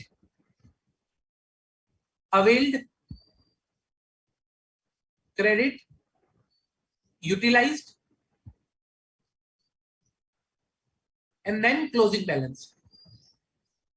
So opening balance, credit availed, credit utilized, your net closing balance will be there. And you need to provide treatment in P&L account. If any of the amount is routed through P&L account, you need to provide treatment over there. Yeah, that was with respect to the sandwich credit. Then there is a particulars of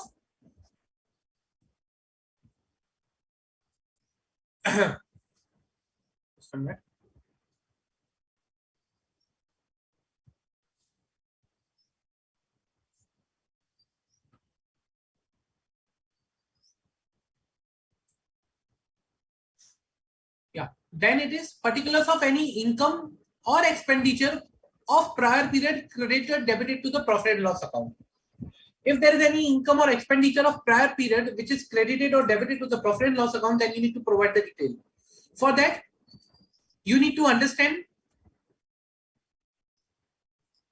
prior period items booked in current year, then inquire with the management about the reason and completeness, like you have identified all the transaction and the reason why they are booked now. Okay, if you are not able to identify, then take the management representation that there is no item. You are also not able to identify, you performed all the procedures, but there is no item present. Clear? There is nothing difficult here, pretty much simple, clear here it is.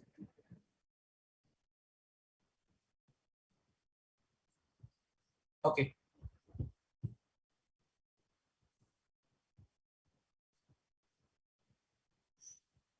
Then clause 28, whether during any previous years or the assessee has received any property being share of company not being in which the public are substantially interested, without consideration or for inadequate consideration, referred in 56 to 7A.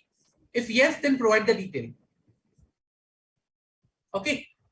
Now, what is 56 to 7A? It is the this is for AY 1890. So just a minute.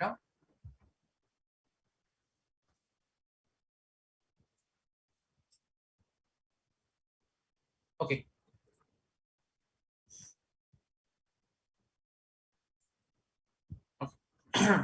Now 56 to 7A. 56 to 7A talks about where any firm or company not being public limited company, but it's a private limited company. Okay. Now it is applicable to April 17, matlab AY 17-18, not after that. Before 1/4 2017. So it says that any of the property transferred after June 10, but before April 17, being share of company, like private limited company. Okay. Without consideration exceeding 50,000, for a consideration which is less than the fair market value, but the difference is that 50,000, then that amount is required to be disclosed over here. That details of that transaction is required to be disclosed over here. Okay.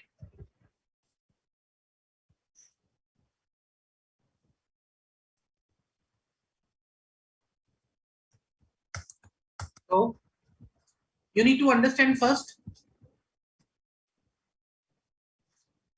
identify such transactions which fall under the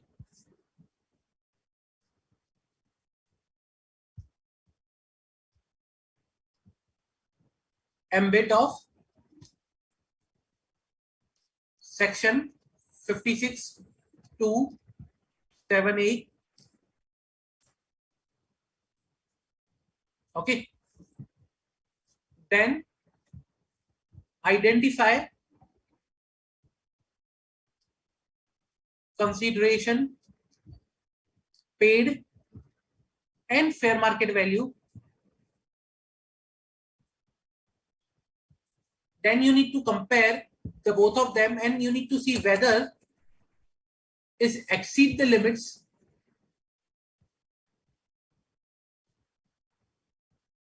If yes, then you need to report it over here.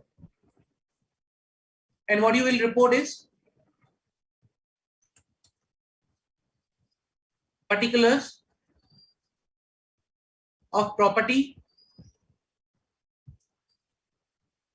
details of particulars of property, let's say company. Okay, date of transaction, then fair value as on date of transaction, then consideration paid,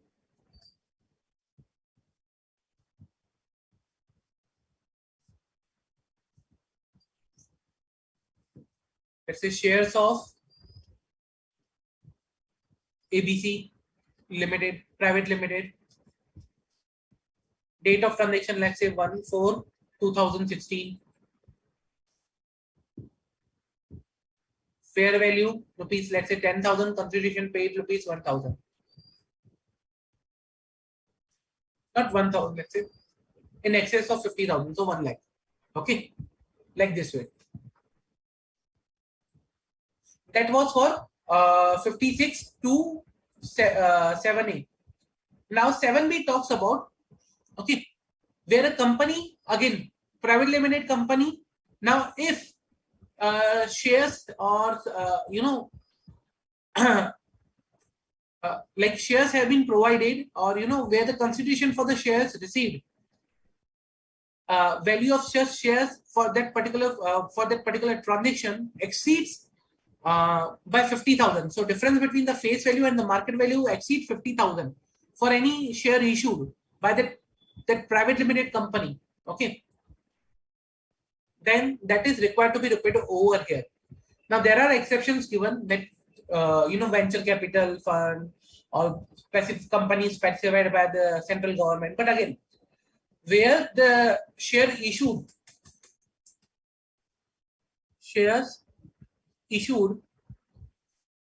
okay, for consideration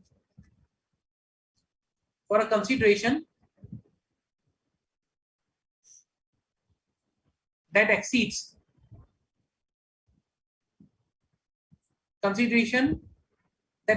the face value,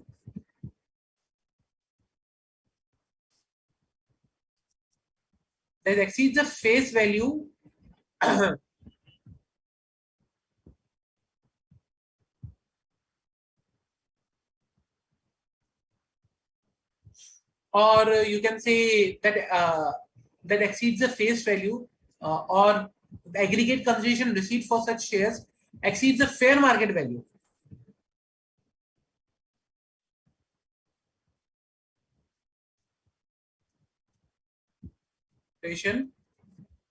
Exceeds the fair market value, then that will fall under this particular section. Now this is from any resident, remember, from any resident.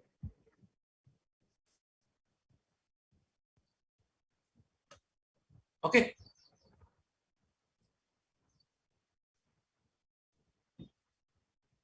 so shares issued during previous year and the amount of consideration received for such shares exceeding the face value, or the aggregate consideration exceed the fair market value, then that will be referred over here. So it says that during the previous year, assessee received any consideration for issue of share which exceeds the fair market value of the shares referred in 56(2)(b), then it will fall under this particular clause. Clear?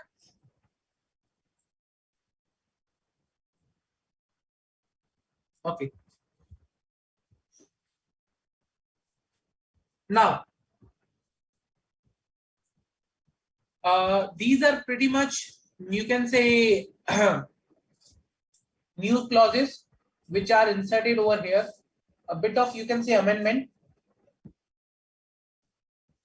Amount forfeited or negotiation failed.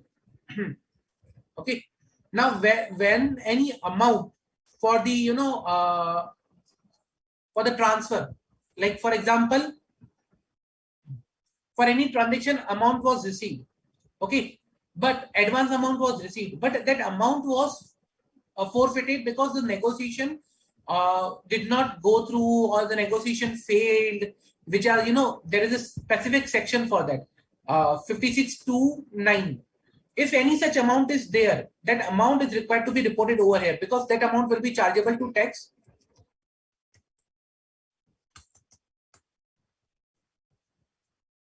So first of all, you need to identify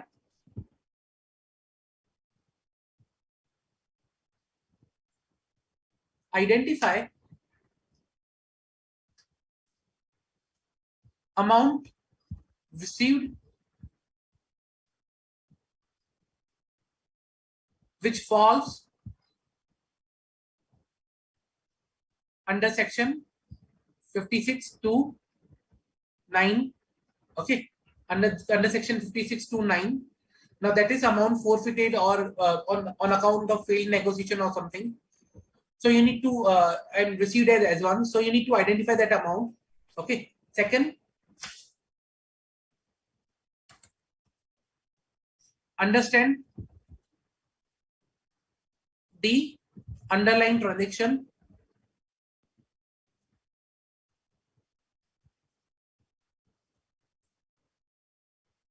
Then inquire with management. Reason, because management may say that, okay, we have not forfeited the amount yet, but it is something, still there, the negotiations are still going. But you need to understand why management is saying that the negotiations are going on. So you need to assess the whole transaction. You need to understand whether the management is providing appropriate and accurate information or not. You need to take management representation also in the current case. And once you identify, okay, there is no transaction, all the transactions are going on, as there is no amount which is forfeited, then it is fine. If you identify there is an amount forfeited, you need to provide the detail. If yes, then furnish the following details: nature of income and amount thereof. You need to provide. Okay.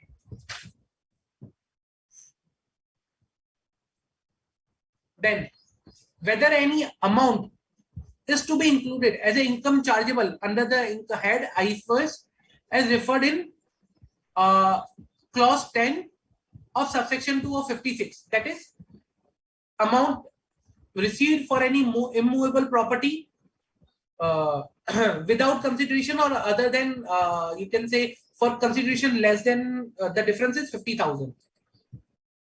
Okay. So first of all, you need to understand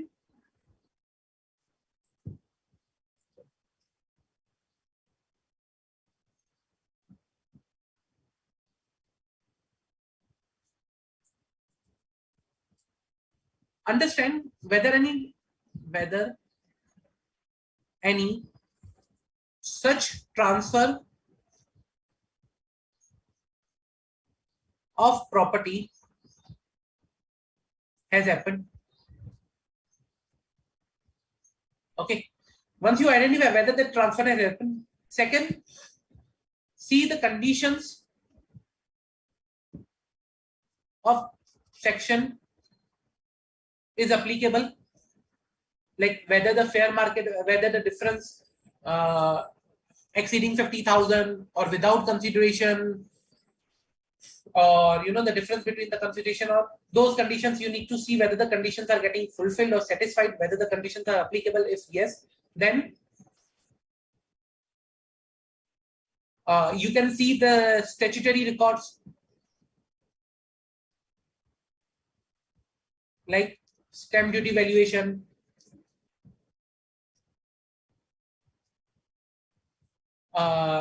sale deed, to identify the amount. You need to verify the statutory records, and then you need to take management representation. Okay, whether, like for example, if you are not identified any of the amount by your scrutiny, by your verification, then you ask management whether they are aware, and management will also, you know, provide you representation that okay, they are also not aware of any such transfer. If you identify, then you need to provide the nature of income and the amount thereof. Like what is the nature of transaction and what is the amount involved. Clear? Then clause 30. Details of any amount borrowed or hundi or any amount there due thereon, including interest or amount borrowed, repaid otherwise through an account pay check. Okay. So simple. The details are even the clause itself. You need to provide amount borrowed or hundi and amount borrowed on hundi, then amount due, including interest. Okay. Then amount repaid during the previous year.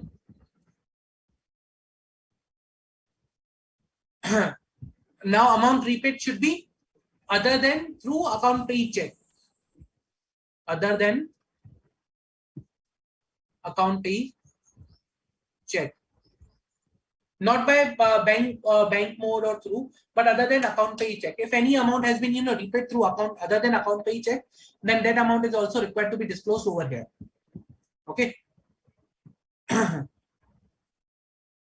Then yeah, once you identify, so you need to provide the details of these particular things over here. Now for that, it may happen that it is not, you know, valid for you to identify this particular transaction, like, you know, paid through account pay check or otherwise then through account pay check.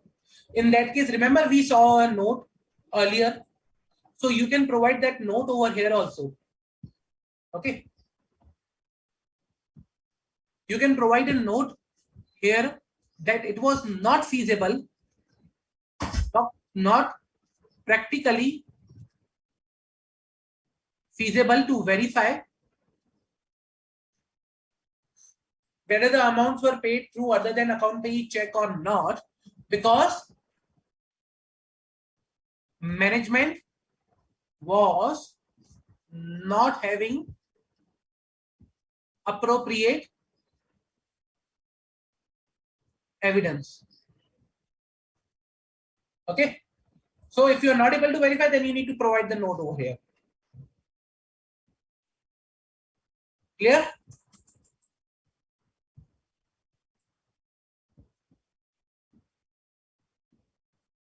Okay, then whether any primary adjustment to the transfer price as referred in one of 92 CE has been made during the previous year, yes or no. So you need to identify whether any adjustment for the transfer price has made. So first of all, to identify the adjustment, first identify the transaction.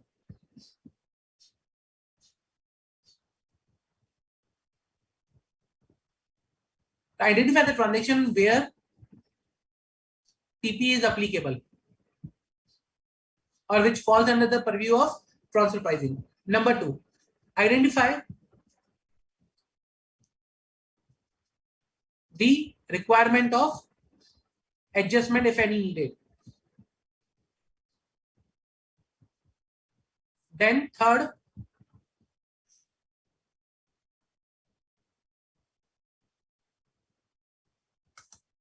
remember it is only talking about primary adjustment over here. Okay. So then you identify any primary adjustment made.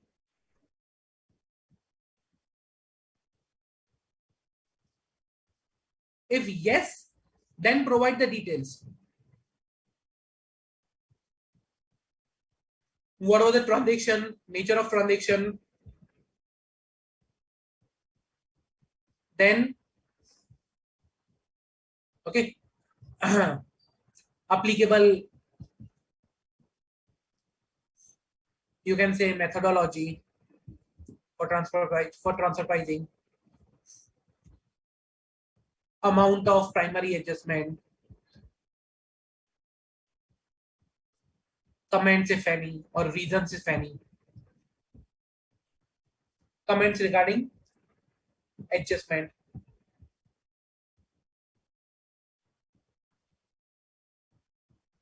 Okay, like this way you can provide the details. Okay, now so these we discuss under which clause of 92 CE primary adjustment is made, amount of the primary adjustment, whether the excess money available with the associated enterprise is required to be repatriated. If yes, whether the excess money has been repatriated within the time prescribed time. If no, the amount of imputed interest income on such excess money. So all those details are required to be provided for this particular clause. Okay, then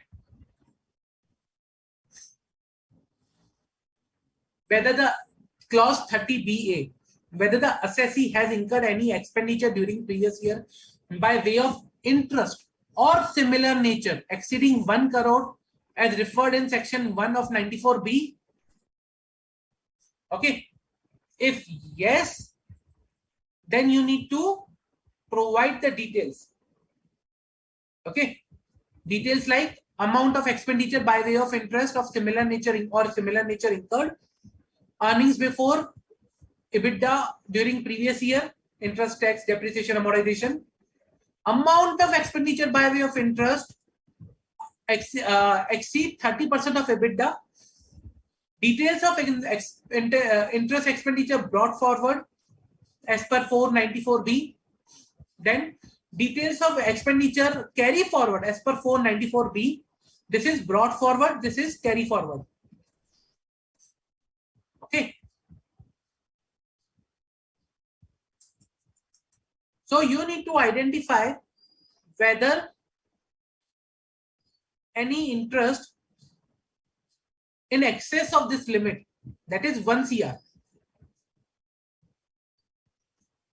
of rupees 1 CR specified under section 94B1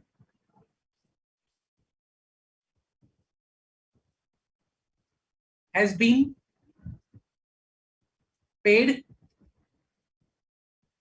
okay, or incurred, not paid, but the appropriate word will be incurred.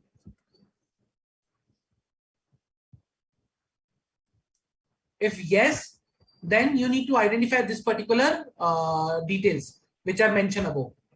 So you need to gather the above details. Above details for such transaction. Okay. You may also appoint expert, because certain of the clauses or certain of the provisions of the Income Tax Act are referred to transfer pricing, international taxation. So over there, you might require an expert's help, okay, to understand the implications of that particular provision. Appoint expert to understand the transaction and implication of provision on transaction.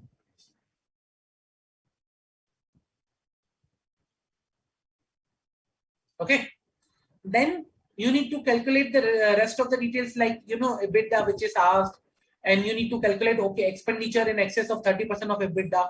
You need to perform those calculations, and then you need to provide the detail here.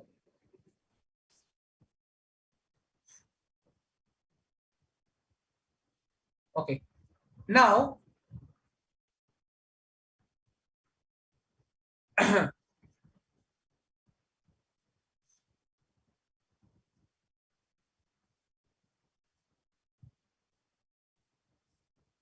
okay, reporting under clause 30C, reporting under clause 30C was kept in abeyance till 31st March 2022. Okay, was kept in abeyance till 31st March 2022.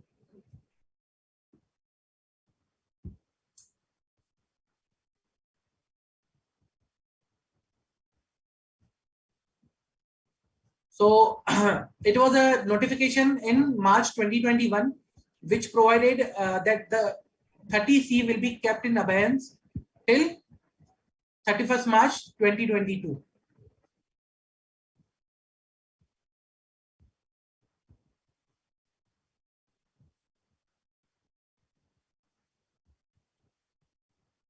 So it will be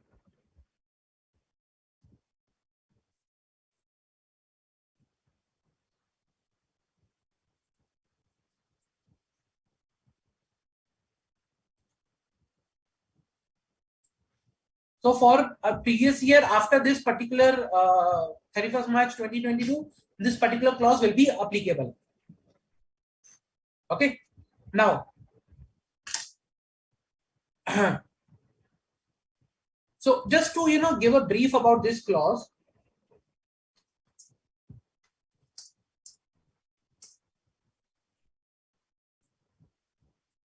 Okay, just to give a brief about this clause. Now, what this clause says that this is with relate to the impermissible avoidance agreement, okay, which has been entered by the assessee. That's referred in section 96 during previous year.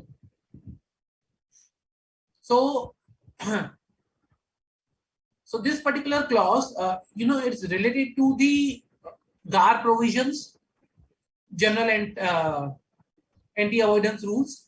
So this provision, you can say, are basically with related to the impermissible avoidance agreement that that usually assessee, if assessee has entered into, that's particular to related to that particular detail. And if yes, that assessee has entered, then you need to provide the nature of that particular impermissible avoidance agreement and the amount of tax benefit in previous year arising due to that arrangement. Okay.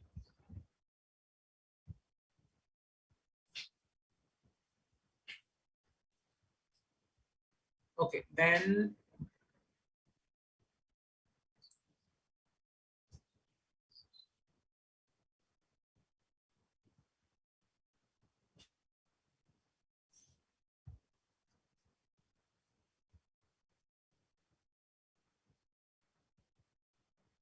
okay, then the next clause 31A. Now I'll take 31A to 31B, B, BA, BB, BC, BD, C, D, E together. They all are related together. Okay. Okay. Let me. So what these clauses say about 31A first. 31A talks about loan or deposit more than rupees 20,000, okay, through any means.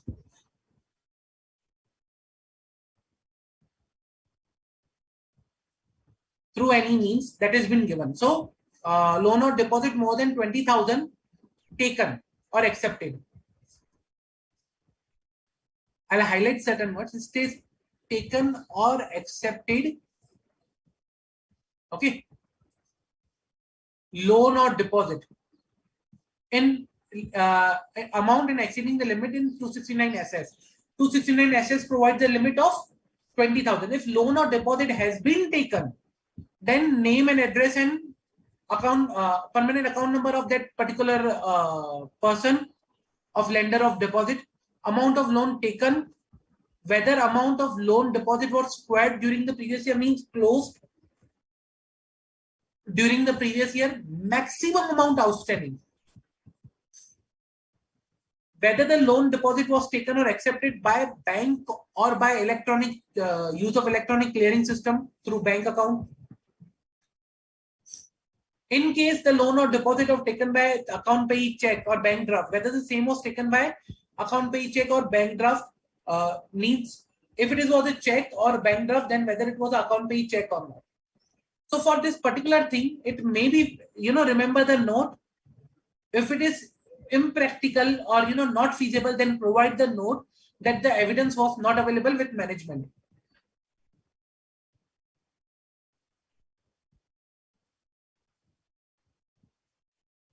Okay. For account payee check and bank draft, provide a note if not feasible. Okay. This is 269 SS, where we are required to report any loan or deposit taken exceeding 20,000 by way of any means. I'm not defining the means. It can be through account pay. It cannot be through account pay check. It can be cash by any means. But I'm talking about loan or deposit taken. That is 216 31A, clause number 31A.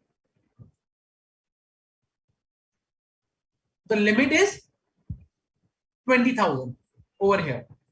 The limit specified under section 269 SS is 20,000.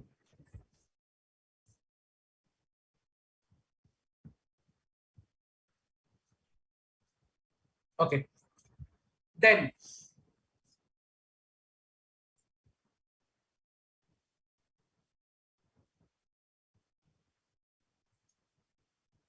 clause 31B. 31B talks about amount exceeding of specified sum, amount exceeding the limit specified in 269 SS taken or accepted during the previous year. Again, taken or accepted. Okay, specified sum. I'm talking about specified sum. Now, what is specified sum? Specified sum means any money or amount receivable, advance or otherwise, in relation to immovable transfer of immovable property. So, specified sum is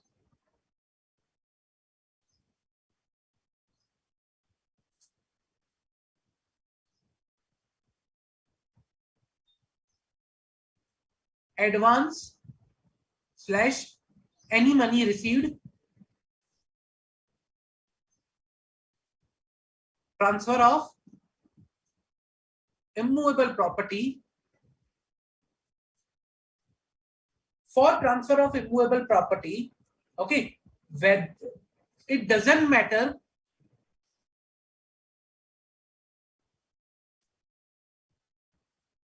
or you can say irrespective of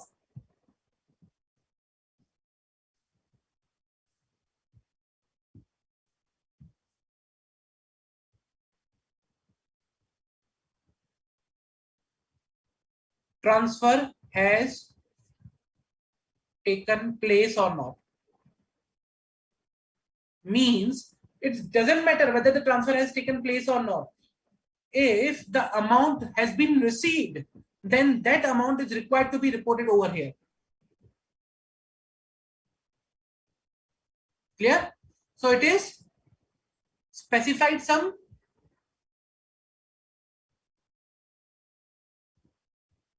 more than 20,000 because limit of 269 SS talks about 20,000. Okay. Or more through any means.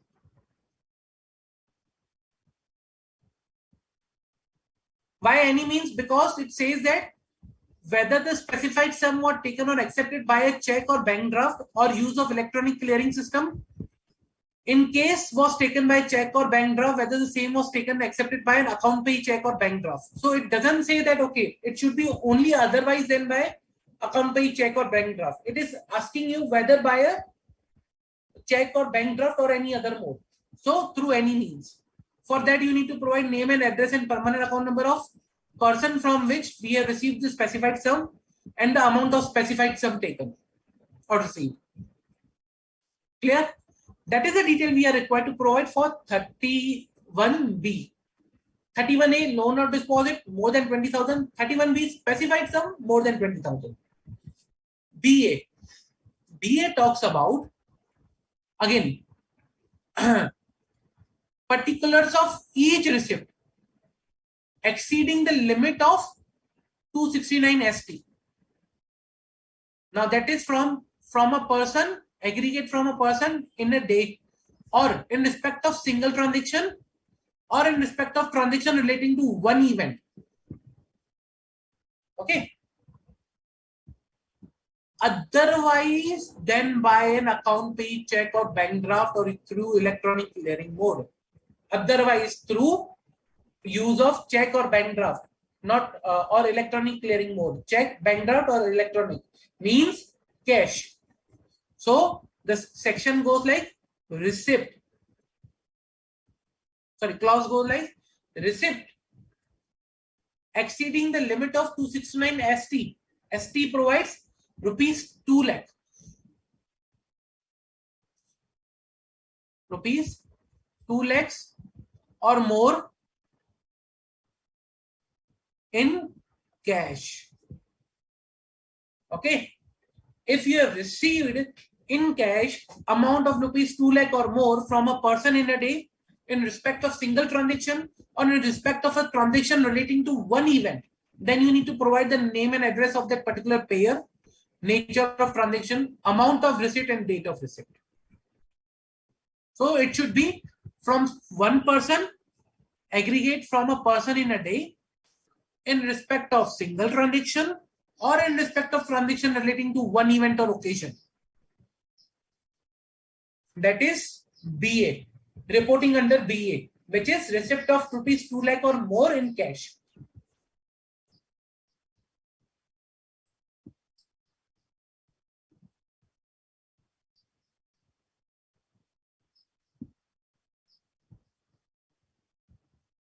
Then BB.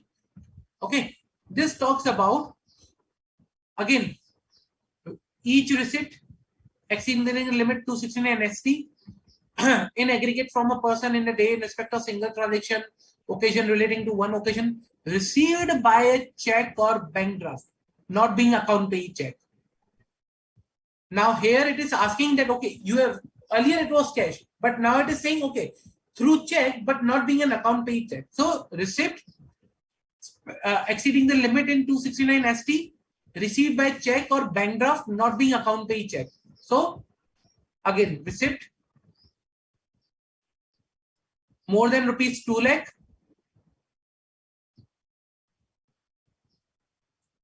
other than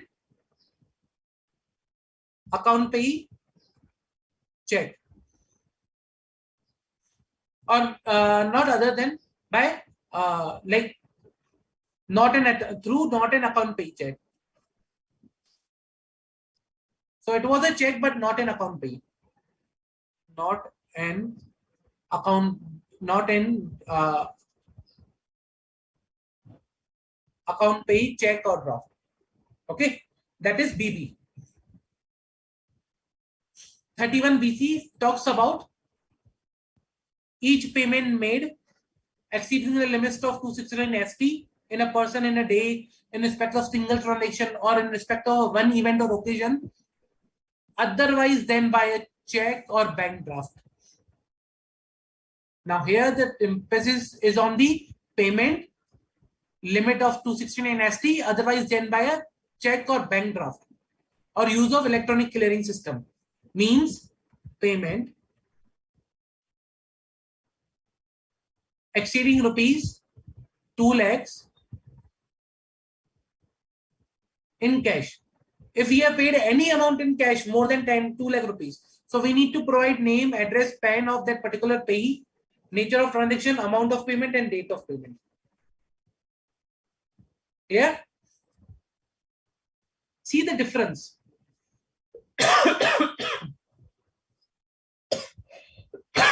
Sorry. BD. Again, it is payment more than 2 lakh. Payment is not in account pay check. So see, particulars of each payment, specified section, limit for 269 ST in aggregate to a person. made by check or bank draft, not being account pay check or bank draft. Then you need to provide the detail. Name and address of permanent account number of pay and amount paid. Clear? Then clause 31C. 31C talks about each payment of loan or deposit. Amount specified in 269T. So, repayment of loan, amount specified is rupees 20,000 or more through any means. Okay, if you have repaid the loan exceeding rupees 20,000 through any means, cash, account pay, check, whatever it is, you need to provide details over here. Name, address, permanent account number of the pay, amount of repayment, maximum amount outstanding, whether the repayment was made by check or bank draft. In case of repayment was made by check or bank draft, then whether the same was paid by account pay, check or bank draft. Then 31D. 31D talks about repayment of loan, deposit or any specified advance, amounts exceeding the limit of 269T, otherwise than by account pay, check or bank draft. Okay, means it talks about repayment. Okay, repayment can be any repayment exceeding rupees 20,000, exceeding rupees 20,000 in cash.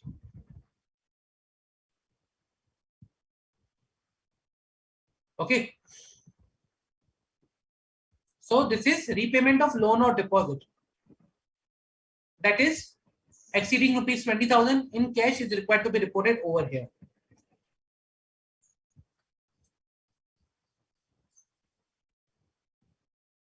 Now,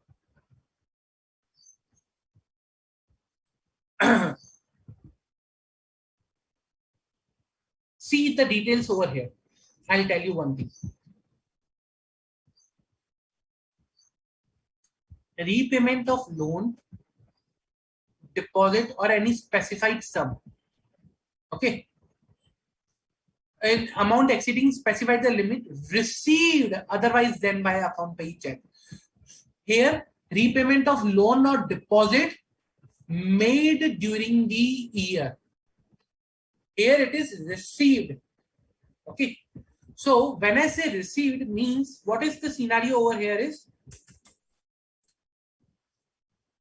we are talking about loan given by assessee and has now been repaid by the payer. Okay, so here the loan was given by the assessee, whereas in this particular clause,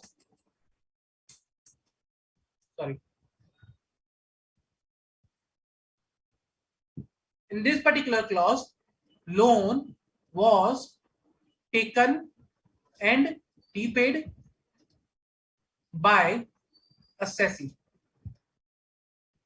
There's a difference. Here, in the clause B, I'm talking about repayment of loan to me. In clause C, I was talking about repayment of the loan by me. Clause C, repayment of loan by me. And in clause D, I'm talking about repayment of loan to me. There's a difference between both. Okay. And clause E now of 31. Particulars of repayment of loan or deposit of any specified advance exceeding the limit of 269T received by bank or check not being account paid check. So repayment, again highlight, I'll received. Repayment of loan received means it is I have given the loan and I'm getting back the amount. Repayment of loan received, amount exceeding rupees 20,000 through other than account pay check. I need to provide name and address and PAN number of payer and the repayment of loan or deposit of a specified amount which is not through this particular account pay check. Clear? Any doubt with respect to these clauses? Very important, the series of section clause 31. Understand the difference between each and every clause. For year, Vidula, the limit of 269 SS and ST are for the year. See, during previous year. So everywhere it is mentioned during previous year. Made during previous year. Made during previous year. So it is yearly limit, not a one-time limit. I hope it is clear. Okay. Now, clause 32A, brought forward losses and depreciation. You need to provide details of brought forward losses and depreciation allowance. Assessment year for which the brought forward losses, nature of loss and allowance, amount returned as a return in. So if the depreciation is less and no pending, appeal has been taken by the assessee, then it will come as amount returned. All the losses, allowances not allowed under section 15, 115, BAA, BAC, BAD. This is only applicable for, was applicable one time.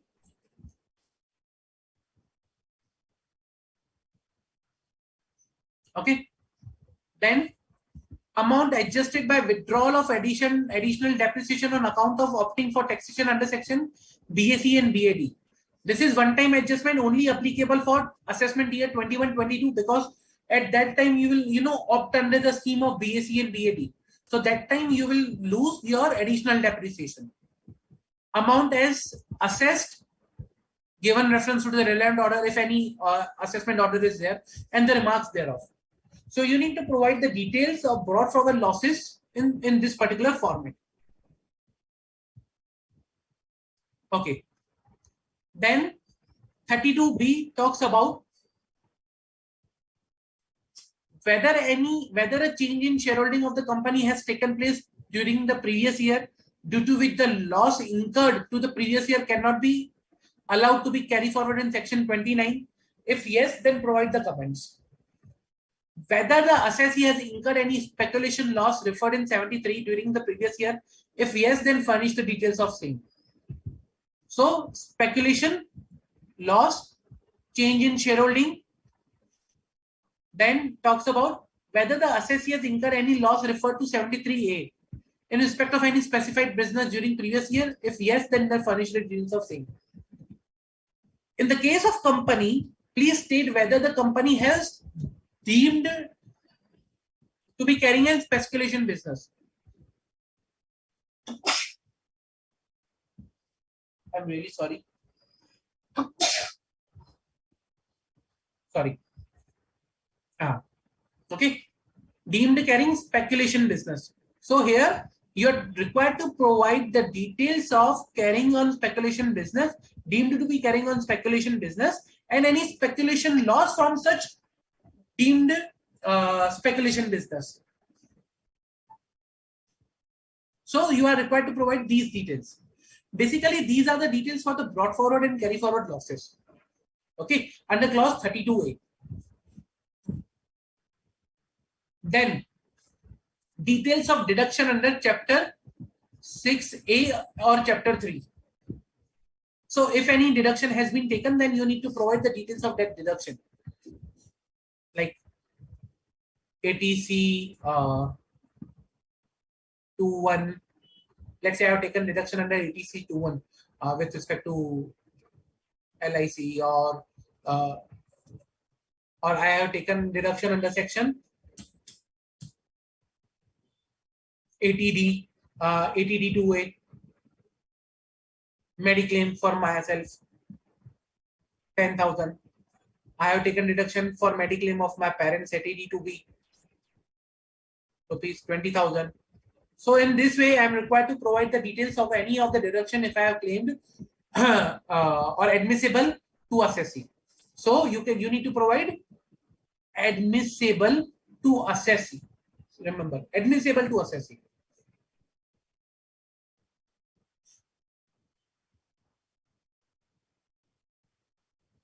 Okay. Then the next detail is required to be provided for whether the assessee is required to deduct or collect tax as the provision of chapter 7B and 7BB. If yes, then 17BB. If yes, then provide the detail. Okay. Now, how we are required to provide this particular detail is, I'll tell you. I have one live example. I'll show you that.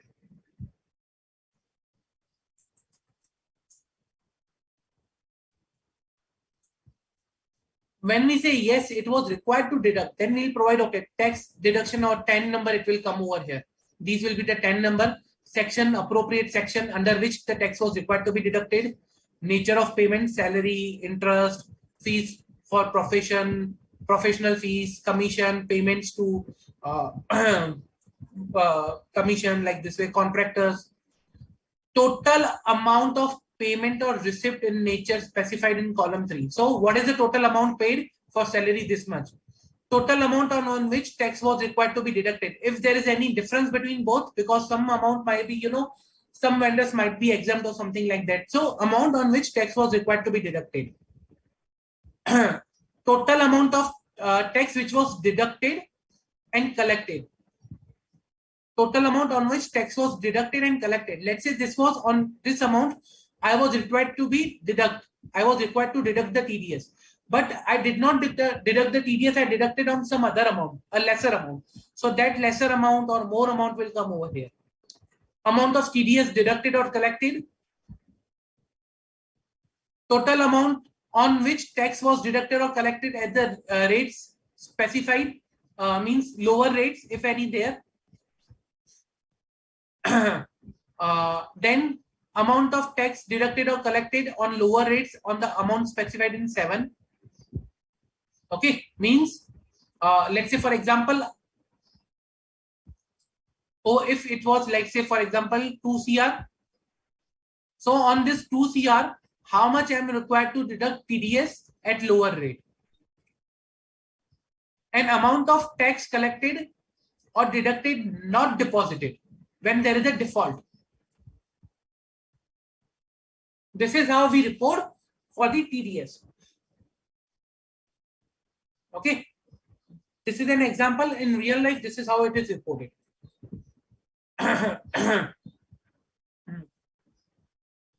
Once you provide that, then the B clause asks you that whether the assessee is required to furnish the statement of tax deducted or collected. If yes, then furnish the detail. So whether the assessee is required to provide the return detail, the return of TDS.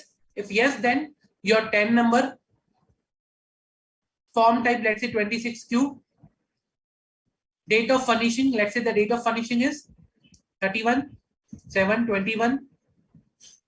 Due date was there, and date, let's say if I furnished before itself 26/7/21, and whether the statement of tax deducted or collected contains the information of all the transactions. Yes.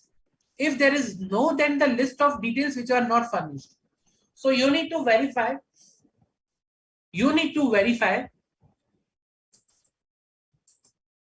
Whether TDS returns are complete and accurate.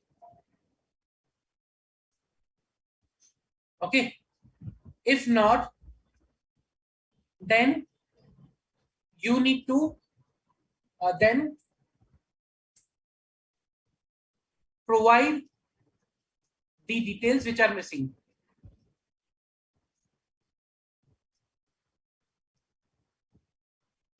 Okay, you need to provide the details which are missing from the reporting.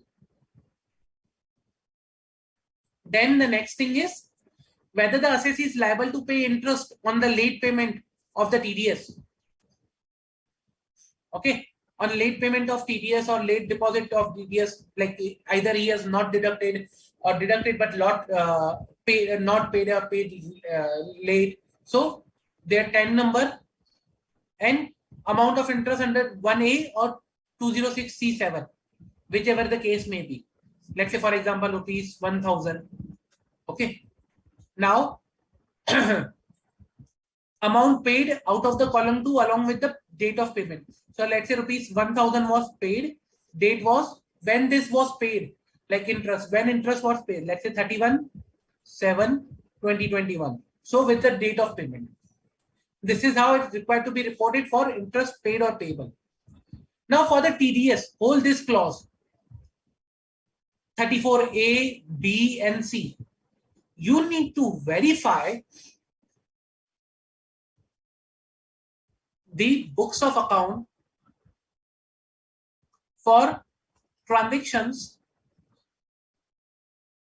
which require deduction of TDS. Once you identify those transactions, you need to see whether deducted appropriately or not. Number 2, if deducted, then whether paid on time.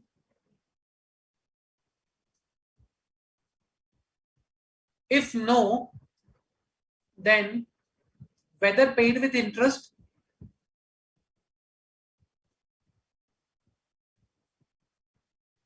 Okay, paid with interest, and all those details will be reported over here under 34, like TDS deducted, interest on late payment, TDS returns, all those details.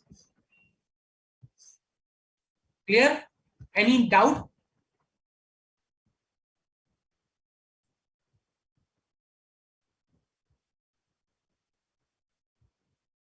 Okay. Then quantitative details of stock. Okay.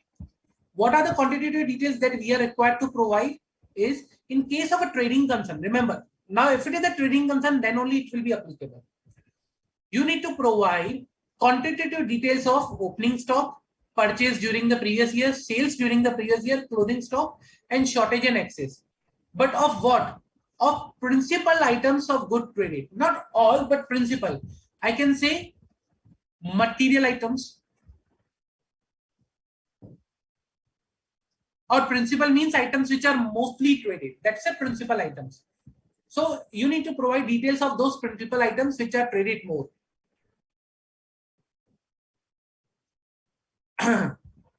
Okay.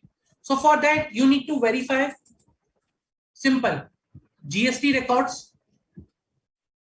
Over there also we provide the quantity traded, then inventory records or cost records, and from there you need to provide this information. Now let's say if it is not a trading concern but a manufacturing concern, then this particular clause will be applicable. For a manufacturing concern, we need to provide the quantitative details of, again, principal items of raw material, finished good, and byproducts. The emphasis over here is principal items.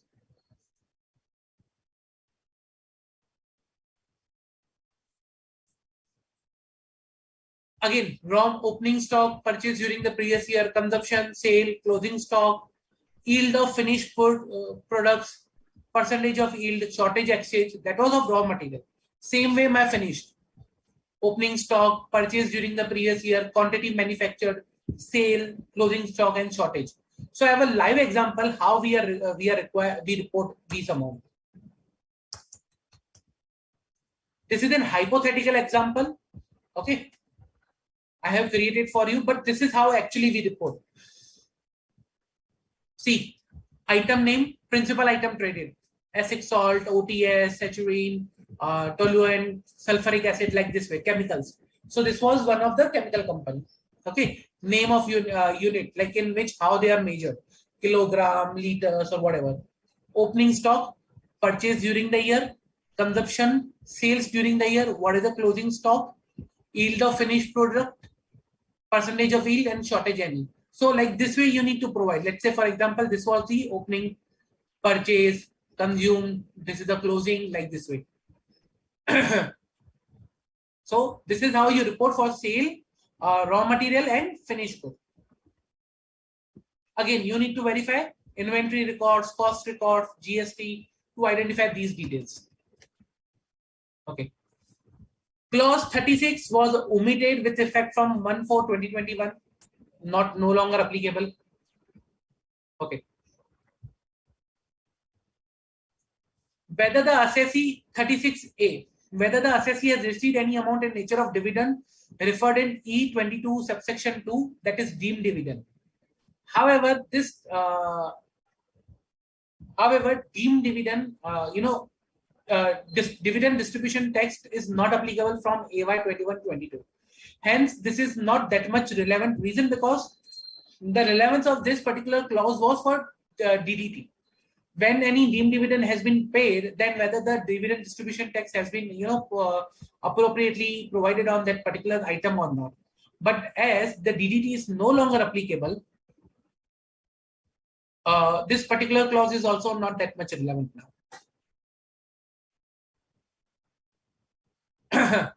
Okay. So this is about the deemed dividend, whether assessee has received any deemed dividend. Okay. If yes, then furnished, amount received, and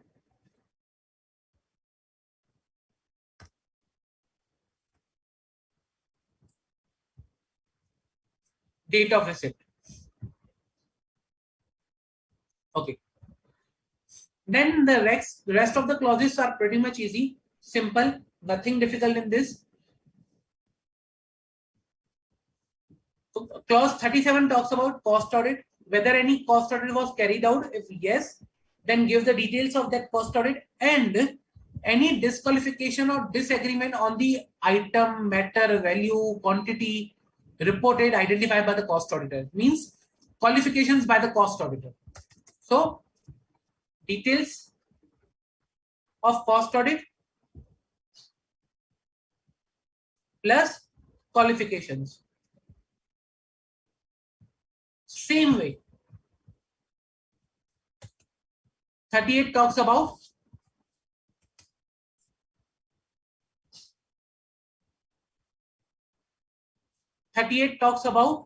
details of excise audit plus qualifications. And 39 talks about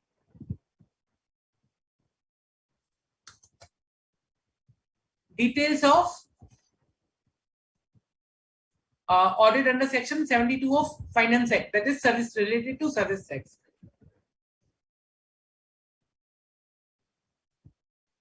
Audit plus if any qualification. So if any of the audits have been carried, then their details and the qualification you are required to provide.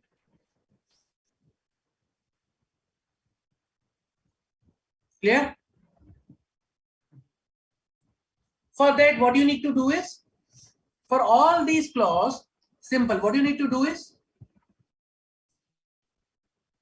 ask for audit report, examine the report. Okay. From qualifications point of view, what are the qualifications, what are the things which are mentioned in the audit report, and identify any reporting requirement. Identify whether any item to be reported.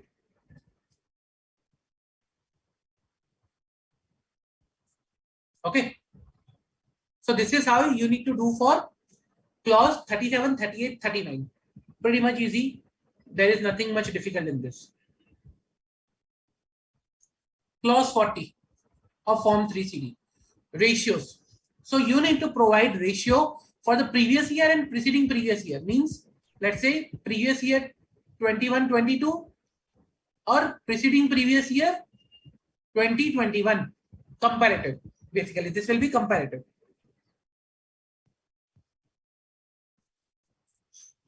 Okay, and the ratio will be, let's say, total turnover of assessee 30 CR. In preceding previous year, it was 20 CR. Gross profit by turnover means gross profit ratio, GP ratio, NP ratio. Let's say not rupees, sorry, 25%. In previous year, it was 23%. NP ratio, let's say 13%. In previous year, it was 15%. Stock in trade by turnover. Then material consumed by finished goods or produce. These are the formulas that are given. Okay. So by this way, you can identify percentage of stock in trade, turnover, material consumed. So that you need to provide over here. Now here the details are required to be furnished for principal items of good traded and manufactured or services rendered.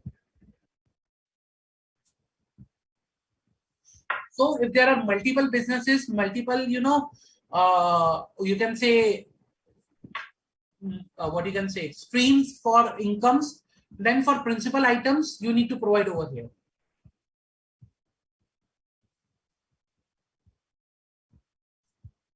Okay.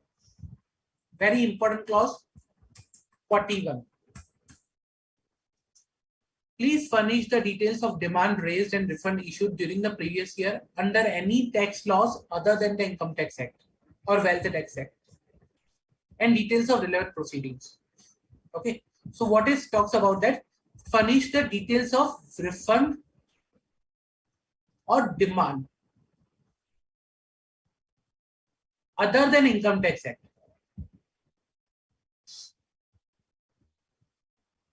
Okay. Now details of demand raised or refund issued.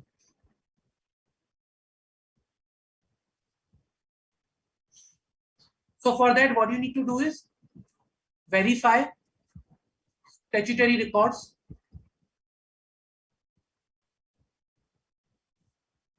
department communications,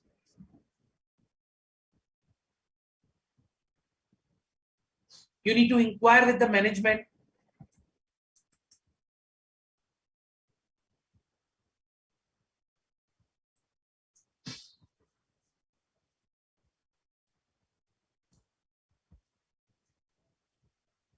and if you are not able to identify any of the item, then take management representation, so that management will also certify that okay, they are also not aware of any such thing and during previous year. If you identify, then you need to provide details of proceedings like relevant section, relevant law and section,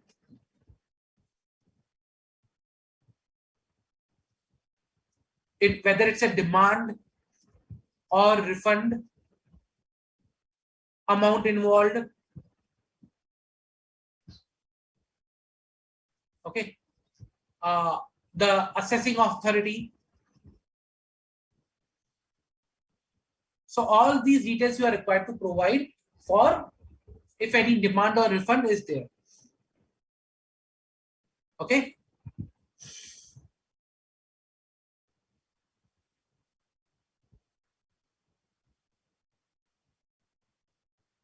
Okay.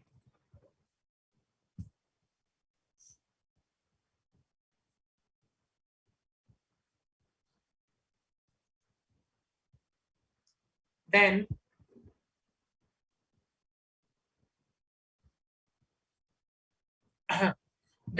whether the assessee is required to furnish statement in form 61 and 61A or 61B. If yes, then you need to provide the details thereof. Okay.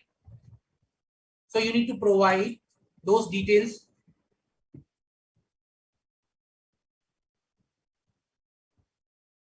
If the assessee is required to provide statement in form 61, 61A, 61B accordingly. Okay. So for that, you need to understand whether assessee is required to provide any detail under this particular clause. Okay. It is reporting of transaction to income tax department, like where a statement is required to be furnished about the transactions based on the the limit is or the details which are there specified under that particular form. So what is the due date? Okay.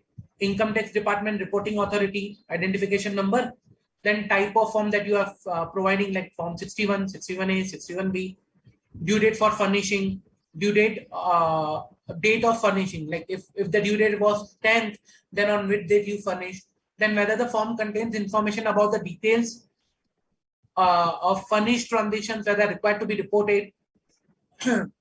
Let's say, for example, entity was required to furnish a particular type of transactions based on their category. Now, if the entity has not furnished all those transactions, then you need to provide whether the transactions which are furnished are complete and accurate. If not, then which are missing? If not, then which transactions are missing?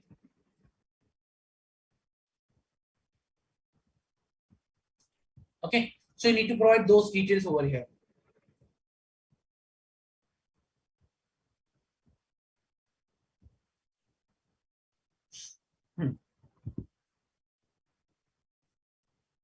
So there are conditions with respect to the form 61B, 61A, wherein it is required to be duly signed by the designated director, or it is required to be like details are required to be provided based on the relevant section, like 285BA, then detail including issue of bonds, issue of shares, buyback of shares by listed companies. So there are certain type of transactions which are based on the type of form which are required to be reported in the form.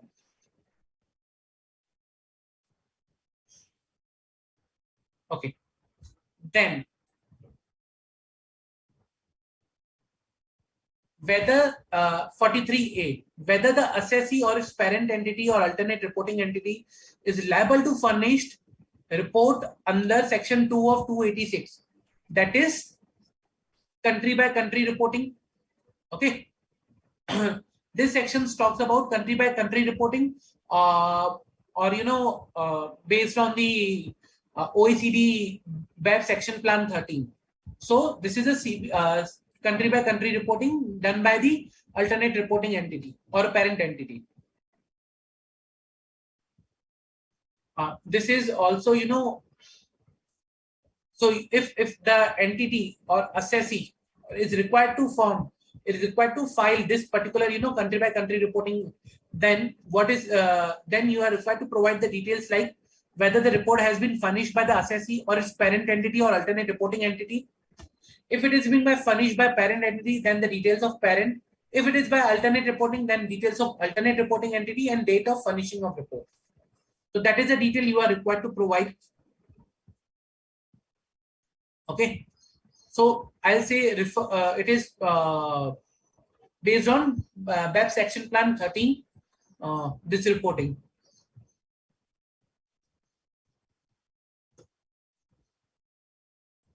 Okay. Now, breakup of total expenditure of entities registered, not registered under GST. Now, there was one thing. This clause again was kept in abeyance till 31st March 2022. This clause was kept in abeyance till 31st March 2022. But just to discuss briefly about this clause is that here we are required to provide total amount of expenditure incurred during the previous year, expenditure in respect of entities registered under GST, okay, related to goods or services exempt from GST, relating to entities falling under composite scheme, relating to other registered entities, total payment to the registered entities, and expenditure relating to entities not registered under GST, URD sales and purchases. So if any of the amount or expenditure with respect to the GST, where goods are expenditure where the goods are not where the goods are exempt, or composite scheme, URD, you are required to provide that breakup for the of that particular expenditure. Means you can say amount taken to profit and loss account of GST where you have not received the claim, or something like that. Okay. So that was Form 3CD and their clauses. Now there is one more thing. Now Revision of tax audit. Now, section 44AB also provides that, okay, in case there is a there is a requirement for the revision of tax audit, okay, then what is required to be done? So rule 6G provides that if when the accounts are revised because of any reason, because of the I'll discuss the circumstances, okay, when the accounts are revised, the tax auditor may has to revise also their tax audit report. Okay, now on which circumstances the revision can happen?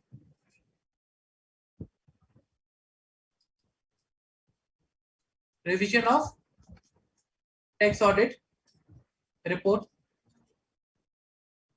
Now, on which circumstances the revision can happen? On revision of accounts. But when we are allowed to revise accounts, so when we can revise the accounts, accounts can be revised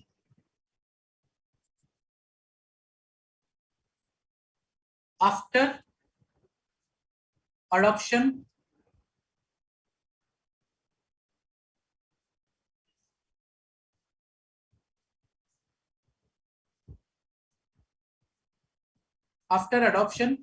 in AGM. Okay, after adoption in AGM, either it can be due to change in law retrospectively, if there is a change in law retrospectively, or due to change in interpretation. Now, why this change can happen? Because of circular, notification, okay, or order issued by CBDT, or judgments issued by a Supreme Court or some appropriate authority. So, if there is a change in interpretation due to circular, order, judgments, then there can be a revision of accounts.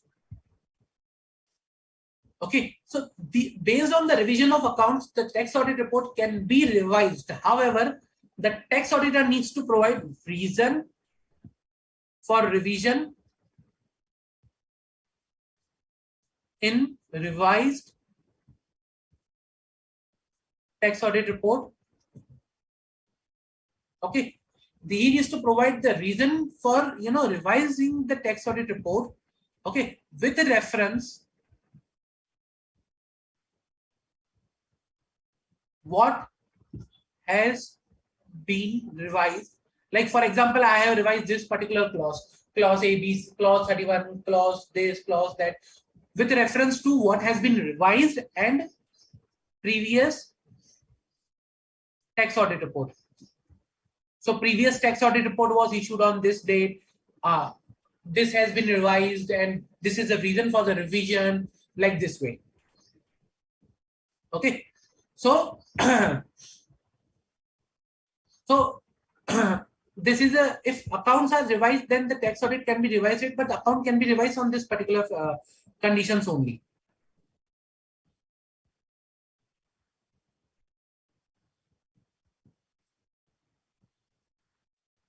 Okay. Now, if the audit report, okay, furnished may be revised, or based on this, we discuss the condition which is duly signed, then okay, then you need to see that the reasons are clearly and specifically identified. It should not be the case that okay, there should be one liner, okay, because of the change in law. Which law? You need to provide the detail. What was the law earlier? What was the now? What is the judgment? Details of the judgment, notification, respective things that you need to provide. It should be appropriately provided in the tax audit report when you are revising. Okay, so this is with respect to the audit under fiscal laws.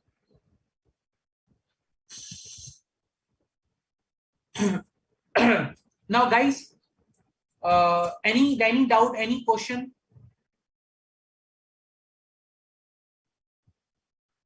How to check loan or deposit transaction? So, Jay, to check the loan or deposit transaction, you need to refer to the balance sheet accounts. Whether there is any, loan taken, loan given, you need to see with the bank, bank statements or cash book, whether any loan has been given or paid to any party. So you need to refer to the bank statements, cash book, balance sheet accounts or individual accounts to from where the loan has been taken or given.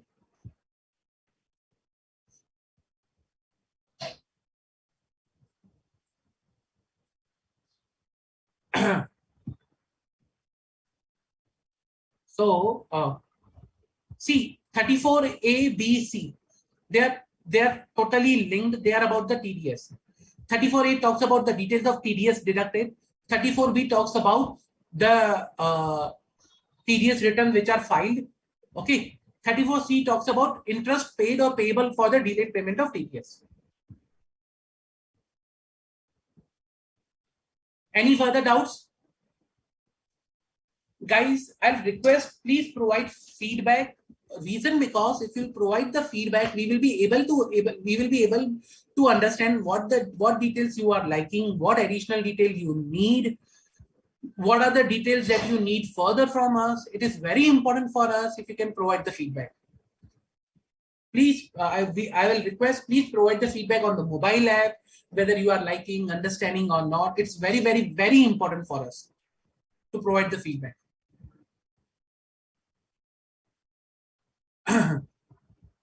Okay. I think any further doubts? Also, kindly revise whatever we have discussed now, previous lectures, okay, covered till date. Reason because if you revise, you will be able to, correlate the things which we are providing over here, which we are, discussing over here. And there might be a chance that, you might be coming up with the doubts. Those doubts you can ask here and you get it clarified. So it is very necessary you revise after these lectures. Not only like you go to the study module, the material provided by the ICI, that is sufficient enough. Revise that material, see the lectures, understand, correlate, and if you have any doubt, please ask. That is a request I will do with each and everyone. Ask as many as doubts you can and revise. The more you will revise, read and practice, the more you will learn and understand the things.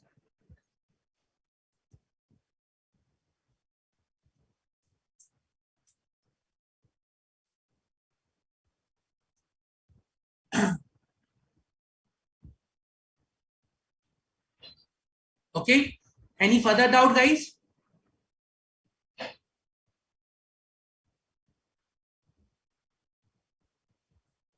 Okay. So, guys, thank you. Thank you for being participating in today's lecture. Thank you for attending. Have a nice day ahead and best of luck for your preparations and exams. Thank you, guys.